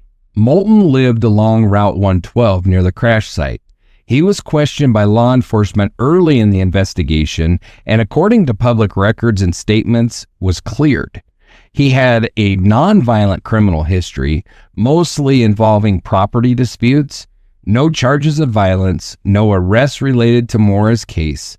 Still, unverified rumors began circulating online. A tipster claimed Moulton had once made an offhand comment about Maura being buried under his garage. Others added more detail, saying that he had poured a new concrete floor shortly after Maura vanished. But here's the reality. There is no confirmed record that he poured a concrete floor in 2004. No verified radar survey of his property, no search that turned up anything linked to Maura. Those rumors remain just that, rumors. And that's a crucial distinction. We can't confuse internet speculation with evidence. Let's say that again. We can't confuse internet speculation with evidence. And there's so much of it. Some of the shit flat out pisses me off. Exactly. But it does highlight the atmosphere of the time. A community suspicious of its own, grappling with the idea that someone among them might be responsible for this. There are other locals who've drawn attention too. Some residents on Route 112 were known to have histories of domestic violence or drug offenses, but no one has ever been charged in connection with Maura's disappearance. An unconfirmed report involved a red truck seen in the area that may have stemmed from confusion with Rick Forster's later tip. He claimed that he saw the woman running down the road between 7:30 and 8, but that was never confirmed, and it came months later. And it's just weird as shit to me. Like, if I witness something like that and I hear that somebody's missing, I'm gonna come and tell it, and not months later. And there's no way in hell that I'm gonna remember it months later. Yeah. I did see that girl. It just doesn't. And it was between these times. It doesn't make sense. Yeah, no. And no one else, including neighbors like Karen McNamara, who claimed to see a suspicious SUV nose to nose with Maura's Saturn, has provided verified information that led to a suspect. But it's the lack of answers that gives the local theory oxygen. So let's talk about the scene itself, John. All right. So, we've talked about it several times. We've got the same thing. We've got the car that's wrecked, the driver's door locked, airbags deployed, crack in the windshield, the lights are blinking, and partridge in a pear tree. Yeah. We've got the wine, some of it spilled in the car. We've got all this alcohol in the car. We've got her cards, textbooks, all of her shit's in there. The email to her boyfriend. But there's no blood. There's no signs of a struggle. There's no third-party DNA. And the keys are still missing. And this brings us back to that pull-off just east of the crash site. If Maura walked in that direction and the bloodhound trail suggests she might have, a person waiting in a car there could have intercepted her in a matter of seconds. Especially if they were from the area and knew exactly where to park to avoid being seen from the road. It's worth noting that NHSP didn't initially treat the case as criminal. They considered Maura a potential runaway, and by the time they began conducting wider searches, any opportunity to catch a local culprit in the act had passed. The area wasn't canvassed that night, which I think is incredibly irresponsible. For the reasons that I said before, because you have a potential crash victim wandering around out there. You got to get on that shit immediately.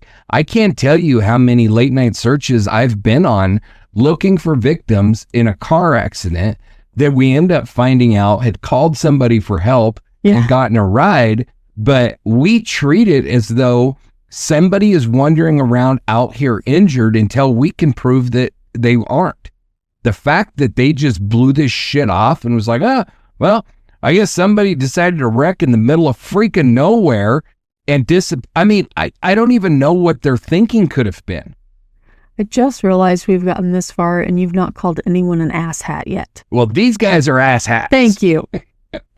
So they did no house-to-house checks, no roadblocks, and when searches did happen on February 10th and beyond, they included bloodhounds, helicopters, the New Hampshire Fish and Game, and dozens of volunteers, but Maura was gone by that point. That delayed response has long haunted her father, Fred Murray, who's always maintained that Maura met with foul play, and that the truth likely lies somewhere near where her car was found. Fred's persistence led to lawsuits against the state, demanding access to case files, and Maura's sister, Julie, has since become a tireless advocate, like we said, launching a TikTok channel, a podcast, and amplifying Maura's story to a new generation. The FBI joined the case in 2023. They had that reward and still no arrests, no suspects, just a deep unease in the community and a growing frustration among those who followed this case for 2 decades now. Right. And I'm one of them. This case pisses me off. It does. So there's another angle to consider, and that's the silence of the town. Haverhill isn't just small, it's close-knit, and people talk. But sometimes they also keep secrets, especially when they're afraid of what speaking up might cost them. There's been speculation that someone in town knows more. Maybe it's a neighbor, maybe it's a former friend. But in places like this, information moves slowly, if at all. And that kind of silence is its own mystery. Before we close out this theory, there's one more thing we should mention. Another case just 6 weeks after Maura's disappearance and only 90 miles away. So now you're talking about Brianna Maitland, right? Exactly. A 17-year-old girl from Vermont who vanished after her car was found abandoned in a rural area. No sign of a struggle, no trace, and just like Maura's case, Brianna's story has no ending. It's weird as shit, too. It's every bit as weird as this one, if not even weirder. Yeah. But we'll come back to Brianna in a later episode. For now, the local perpetrator theory remains one of the most enduring, not because there's hard proof, but because the geography, the silence, and the lack of forensic evidence all leave a terrifying possibility on the table that someone who knows these woods took Maura and never said a word. Of all the theories in the Maura Murray case, this next one is the most controversial and the most speculative, but it's also one of the most persistent. This is the theory that Maura didn't simply disappear on her own, and that it wasn't just a random passerby or a local predator. Instead, some believe Maura crossed paths with someone in law enforcement or someone connected to law enforcement, and that her case has remained unsolved because of the initial cover-up. And John, let's be honest. For a theory like this to take root, there has to be more than just paranoia. There has to be distrust in the process, in the investigation, and in the people who are supposed to protect her, in the asshats you're about to talk. The asshats, yes. And from the very beginning, this case was plagued by the inconsistencies and confusion, especially around how the crash site was handled.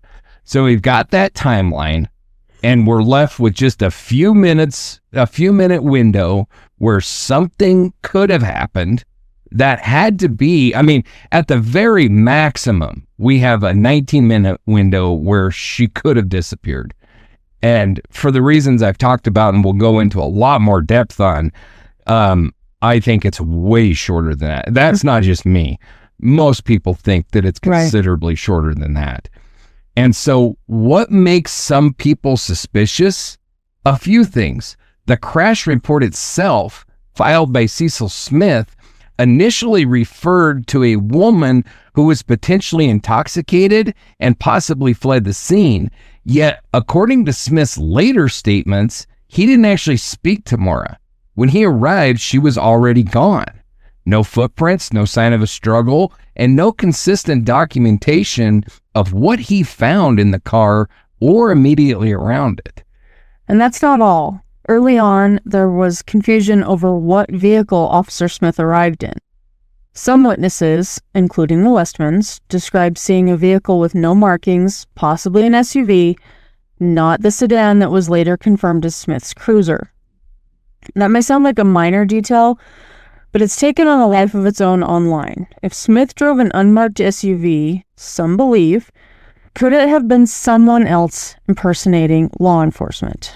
Or could it have been another officer, one not officially logged into the scene? This is where the theory branches into two competing theories. One, Maura was picked up by a rogue law enforcement officer, possibly someone abusing their authority. Or two, Maura was killed accidentally or intentionally, and the incident was covered up to protect the department or specific individuals. So let's explore. In the first scenario, Maura may have accepted help from someone that she believed was a police officer, especially if she was nervous about her prior accident just days earlier in Hadley, Massachusetts, or concerned about alcohol in her car. The vehicle's hazard lights were still blinking, the airbags deployed. It's not hard to imagine someone pulling up with authority and Maura stepping into their vehicle, believing she'd be safer than standing in the cold. But what if that person wasn't on the up and up? And if it was someone known in the area, maybe a local officer, maybe someone impersonating one, Maura might not have felt like she had a choice. There are rumors, and again, these are unverified, that some officers or security personnel in the region had disciplinary issues or connections to off-the-books behavior. That sounds shady. Yeah. Like drinking while on duty or covering for each other. So in one version of the theory, the situation spirals out of control. Maura is harmed, accidentally or otherwise, and instead of calling it in, the person responsible hides the evidence. Now, let's be clear. There is no documented evidence that Maura had contact with a law enforcement officer at the scene that night. But the circumstances of the crash and the lack of a serious criminal investigation in the early hours add fuel to the fire. The crash site was not preserved as a potential crime scene. No forensic photos were taken that night. No immediate grid search was performed. It took until the next day to bring bloodhounds, and by then, any scent trail could have been easily lost or tainted. And here's something else that bothers people. That Saturn had multiple alcoholic beverages in it. We talked about it. Franzia wine, Kahlua, the single Seagram's wine cooler, and a Coca-Cola bottle with red liquid that smelled like wine. And yet, there's no record of law enforcement testing that liquid or conducting a full inventory of fingerprints inside the car. We also know that Maura's cell phone, wallet, and car keys were never recovered. That's not unusual in a disappearance, but it adds to the sense that critical evidence was missed or ignored. Right. And then there's the elephant in the room, the role of the New Hampshire State Police. NHSP officially took over the case from Haverhill police in the days after the crash, but from the outset, they treated Maura as a possible runaway. According to Fred Murray, they were slow to issue search warrants, reluctant to treat the case as criminal, and dismissive of his concerns. Fred later sued the state multiple times to access investigative documents and crash photos. In each case, the state refused, citing the ongoing nature of the investigation. To this day, hundreds of pages remain sealed. And let's not forget that when journalists and private investigators have tried to look into the department's actions, especially in the early days, they've hit roadblocks. From incomplete records to redacted documents, it created a sense of opacity that only deepens the public suspicion. Now let's look at the other scenario, that Maura died in an accident, possibly struck by a vehicle after leaving the scene, and that the person responsible was connected to law enforcement, prompting a cover-up. This theory gained traction in 2017 when Fred Murray appeared on the Oxygen documentary, The Disappearance of Maura Murray, and suggested, quote, if she was hit by someone in a police cruiser or someone connected to the system, they may have tried to make her disappear, end quote. Supporters of this theory point to the lack of physical evidence and the fact that no suspects were ever named, even 2 decades later. But the critics of this theory say it's based mostly on distrust and not proof. They point out that many disappearances suffer from disorganized responses, especially in rural areas with limited manpower, and that procedural errors don't necessarily indicate conspiracy. It's also worth noting that the FBI joined the case in 2023 and has since offered the reward. If there were systemic corruption involved, some believe it would have come to light by now. Still, the damage is done. The early missteps, the murky record keeping, the lack of transparency, those things don't just create frustration, they create an opening for theories like this one to take root. And in a case like Maura's, where the trail went cold so fast, that opening has never really closed. There's one more layer to this. The Maura Murray story fits into a broader pattern. In true crime, we've seen it again and again. Young women vanish, and when law enforcement doesn't act swiftly, public trust erodes. It happened in Natalie Holloway's case, in Laura Spears, and in Brianna Maitland's, just 90 minutes from Maura a month later. Whether or not a cover-up happened in Maura's case, the public perception remains. Something went wrong, and no one has been held accountable. It's a theory that refuses to fade, because even if it isn't true, it feels plausible in a world where authority sometimes fails the people that it's meant to protect. And that, in itself, is its own kind of tragedy. So where does that leave us? We've explored 5 major theories surrounding Maura Murray's disappearance, each with its own set of facts, possibilities, and pitfalls. The runaway theory offers a psychological portrait of a young woman in turmoil, desperate for space, perhaps even seeking escape.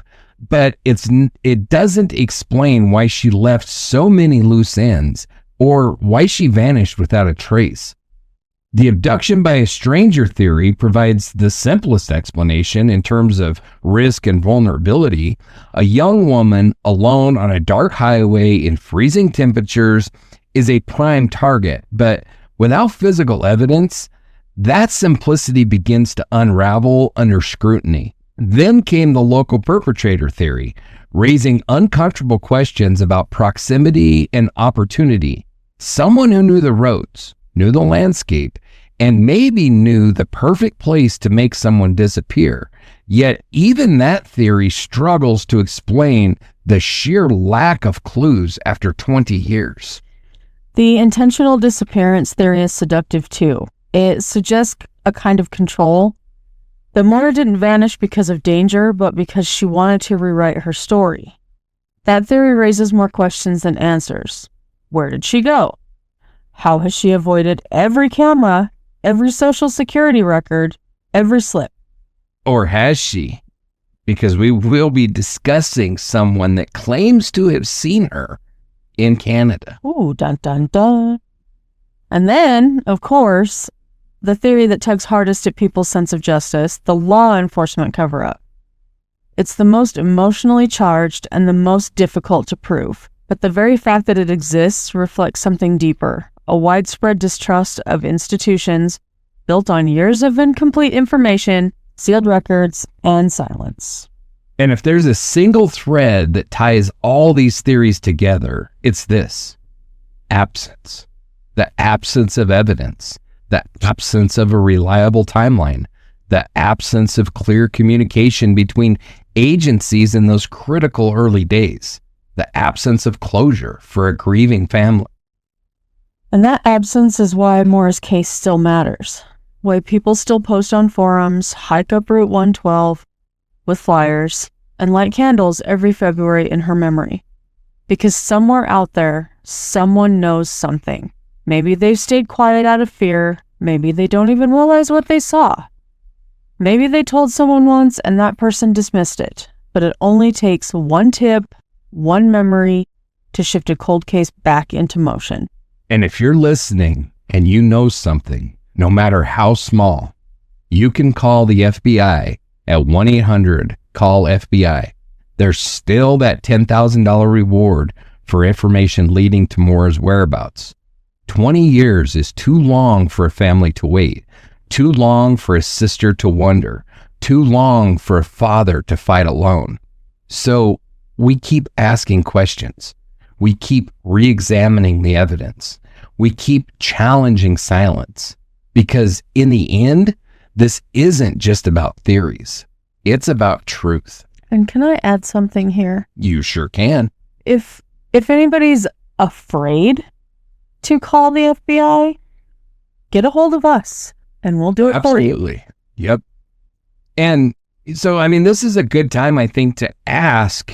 So you were not at all familiar with this case, right? No, not. I mean, I watched one thing when you told me we were doing it. So at this point, I mean, we still got a lot to unpack in the coming episodes, but what are your thoughts? Where do you fall on all of this? I think it's sinister. Something's messy. Yeah. There's a lot of messiness. Yeah, very much so. For me, but you know, I've followed this case for years and years, and so I kind of wanted to get your opinion. So of those theories, Okay, which one are you leaning towards? I hate to say it, but the law enforcement side. Yeah.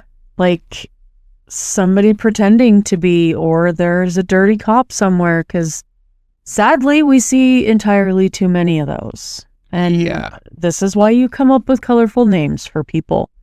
Yes, it is. So that's the one I'm leaning towards. If gun to my head, if I had to choose, that's the one I'm leaning towards, because of no footprints, random vehicles being seen, bloodhound trail ends. Short of aliens, it has to be another car, and it has to be someone she either trusted or thought she had to listen to. Yep. Yeah, that's, you know, I'm kind of at the same place. You've got Butch Atwood, and he pulls up, and I've got some questions about old Butch, because his story has changed a few times. You want to talk to him as bad as you want to talk to Mothman? Well, unfortunately, I'm not psychic, and he's dead, so I haven't as much luck talking to him as Mothman, I think. I could reach out to a psychic for you. But he's got, so you've got to ask the question, if she's wanting help and Butch pulls up, why didn't she go with him? Is it just that, because he's a big dude. He's a big, like, Santa-looking guy. He's got a big white... Thick guy. Yeah, I mean, he's big, and he's got a big old white beard and kind of longer white hair. I mean, he looks like Santa Claus. He's got that big belly, the whole 9 yards. In this tight-knit community, though, shouldn't she kind of know him? Well, she's not from here. Oh, okay. She's a complete stranger in this area. Oh, gotcha. Oh, yeah. But, you know, if I try to put myself in, first of all, I'm not a woman, so it's very difficult, but maybe I can pick your brain a little bit. But I do say, if I'm in Maura's shoes and somebody pulls up in a school bus, I'm more likely to trust them than a semi-truck.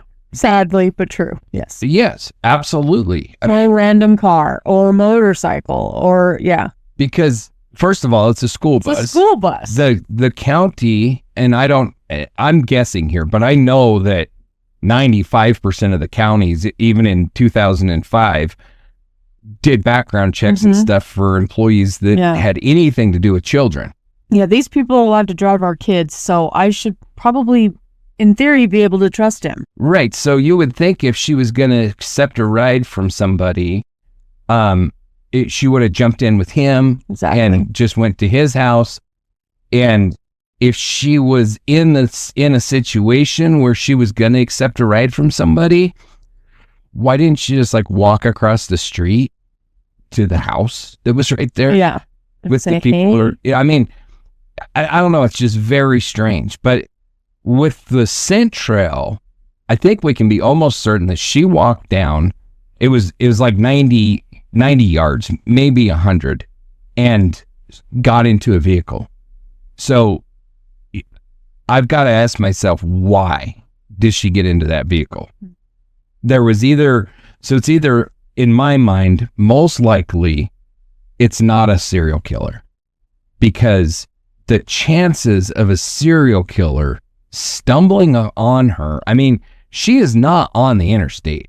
Yeah. And I encourage anybody that wants to pull up a map of this and see where it's at, because you got to wind yourself through town, and then you kind of come out of town, and then you start driving out into the country. It's just a two-lane backcountry road. It's not a major thoroughfare that anybody's going to be taking going from point A to point B. Right.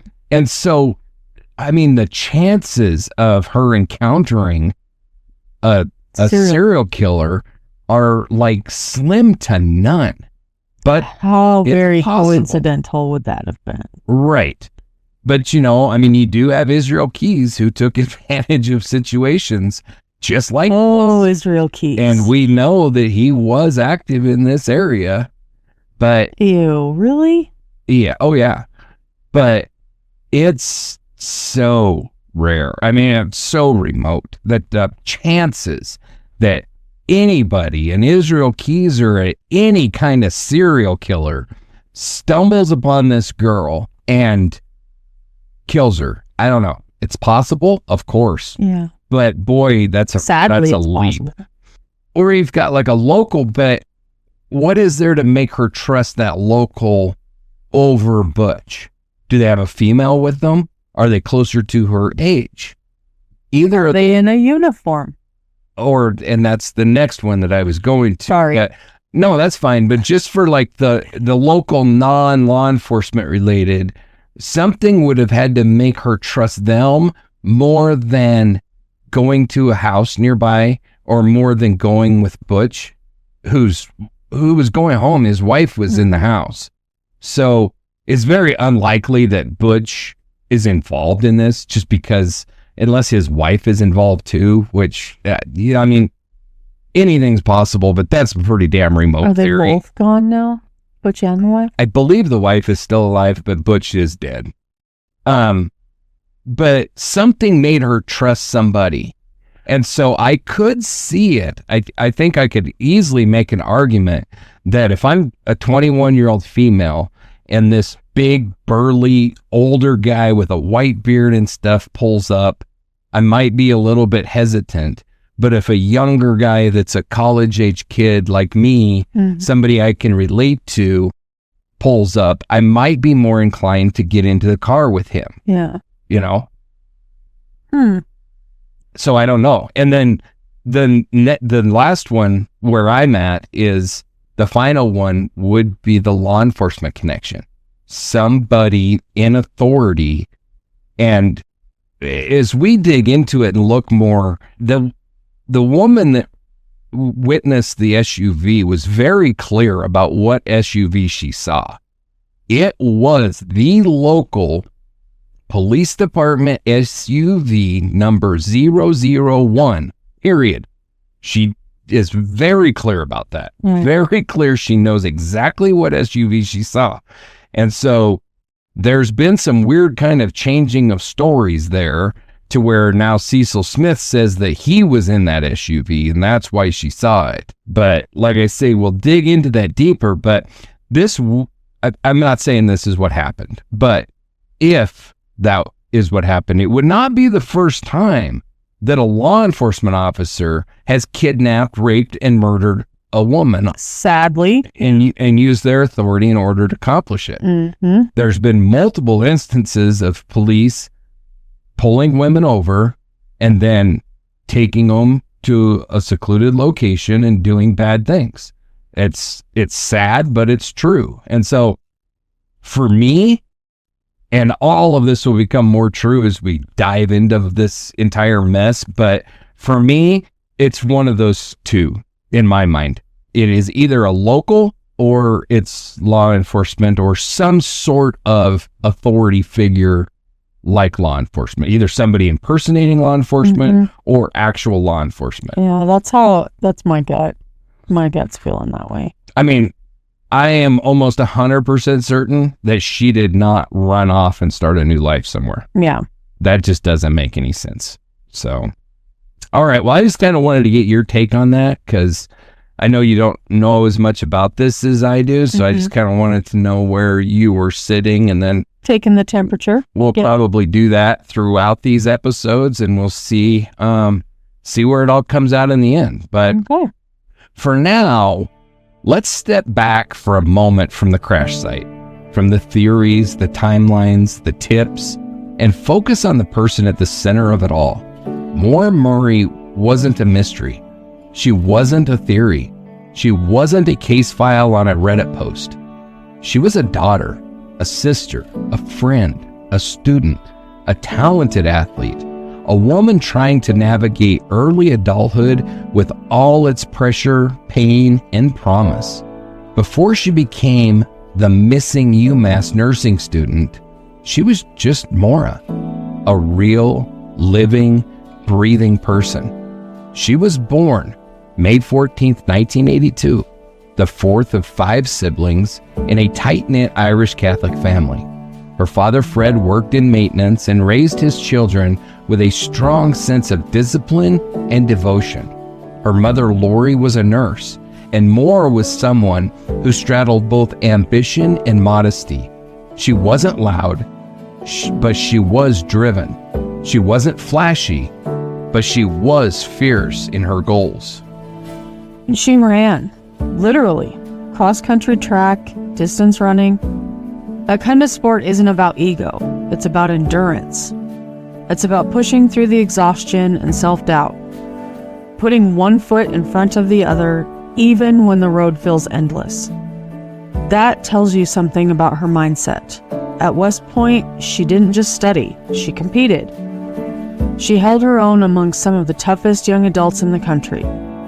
And when she transferred to UMass Amherst, she carried that same tenacity into her nursing program. But she also struggled, like many people do. She faced the same kinds of setbacks so many young adults deal with: relationship, turbulence, academic pressure, job stress, and the feeling that you've let someone down. There was no clear warning signs of a mental health crisis, but there were little cracks.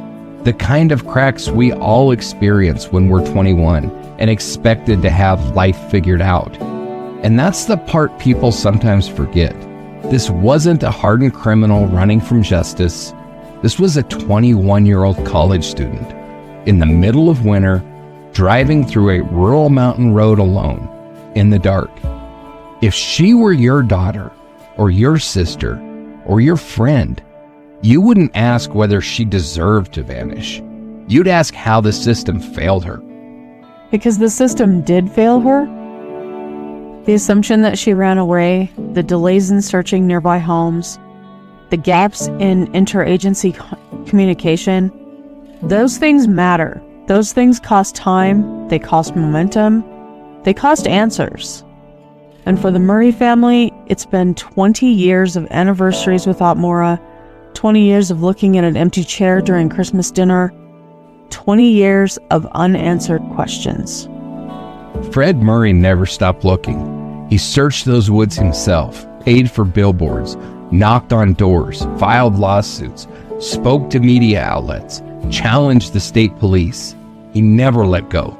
And Maura's sister Julie has stepped into that same role of advocate, launching a podcast, posting on TikTok, and trying to keep the story alive for a younger generation that may never have seen Maura's photo on CNN, but might hear about her on their For You page.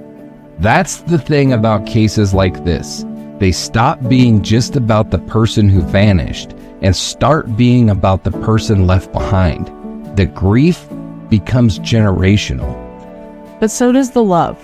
So does the resilience. So does the drive to make something meaningful from tragedy. Maura's case has inspired advocacy work on behalf of missing women, especially in rural areas where investigations are too often dismissed or under-resourced. It's made people reconsider how they respond when someone disappears. It's taught communities, and even some agencies, that families don't just need comfort, they need clarity.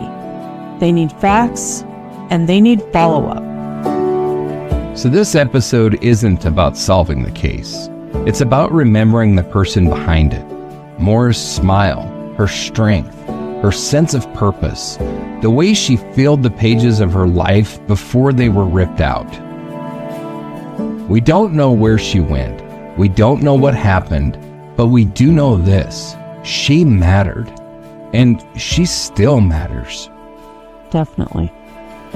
You know, after all the timelines, the roadside theories, the witness statements, and speculation, sometimes what lingers the longest are the silences. The things no one said.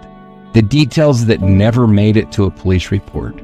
The moments that might have mattered but were lost to time, error, or apathy. What happened to Maura Murray on February 9th, 2004 remains one of the most agonizing cold cases in America. Not just because of the mystery itself, but because of what it reveals about how easily someone can vanish in plain sight. A car, a curve, a crash, and then nothing. No trace, not a scream, not a clue we can pin everything to. But if you pull back, you start to see the life behind that void.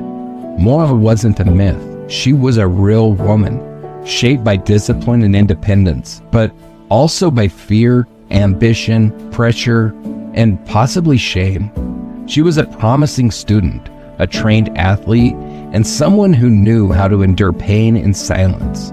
And that's important, because silence can be misread, misinterpreted, dismissed. She had a lot on her shoulders that week. Disciplinary trouble at school, a car accident, a fractured relationship with her boyfriend, and a cell call at work that left her visibly upset. Add to that the decision to pack up her dorm, send an email to her professors about a fabricated family death, and head north with snacks, alcohol, and MapQuest directions to both Burlington and Bartlett. And yeah, it's fair to ask, was she running? Maybe she was, but if she was, then what was she running from? And what, if anything, was she running toward?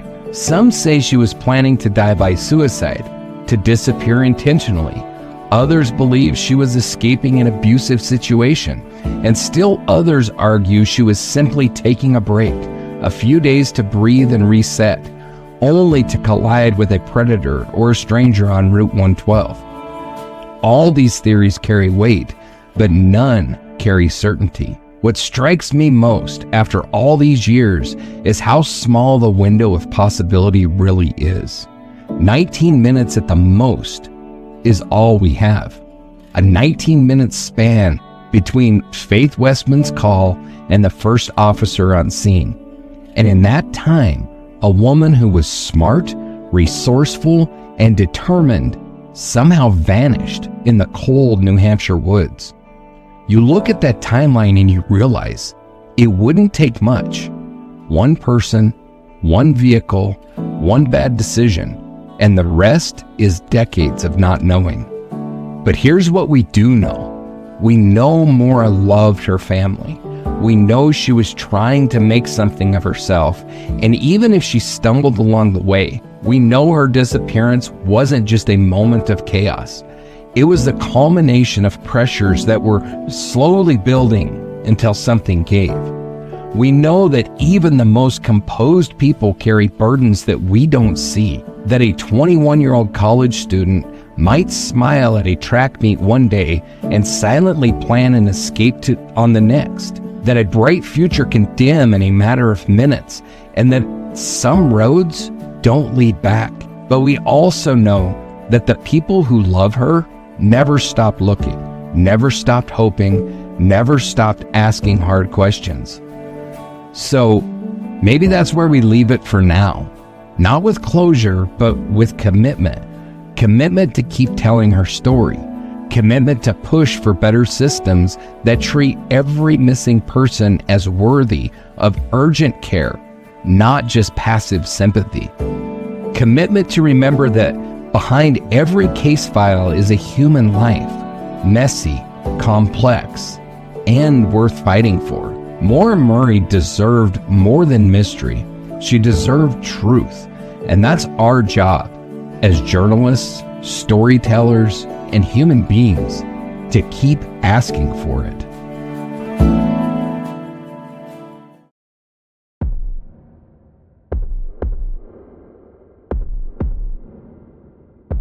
So that's going to wrap up this episode of Dark Dialogue. We've spent this time walking the snowy shoulders of Route 112, combing over timelines, crash scenes, scent trails, red trucks, family interviews, and missing phone records. And yet, even now, Maura Murray's story remains out of reach, like a voice just out of earshot, echoing through those dark New Hampshire woods. But here's the thing. We don't tell these stories because they're easy. We tell them because they matter. And because someone out there knows something. Maybe they didn't come forward in 2004. Maybe they didn't feel safe. Maybe they thought their detail wasn't important. But silence lets cases like this grow cold. So if you've heard anything that might help, don't wait. You can submit it to it through the New Hampshire State Police or contact us directly. We'll point you in the right direction. And like we say every time, we're not just voices in your headphones. We're part of a community of listeners, researchers, and advocates determined to push back against the darkness, one story at a time. We also want to remind you that this is just the first in our series. In our next episode, we'll be diving deeper into the theories. That's right, Angela. So after this, we're going to dive into each one of these theories and pull it apart by the strings and just see what unravels and what holds together.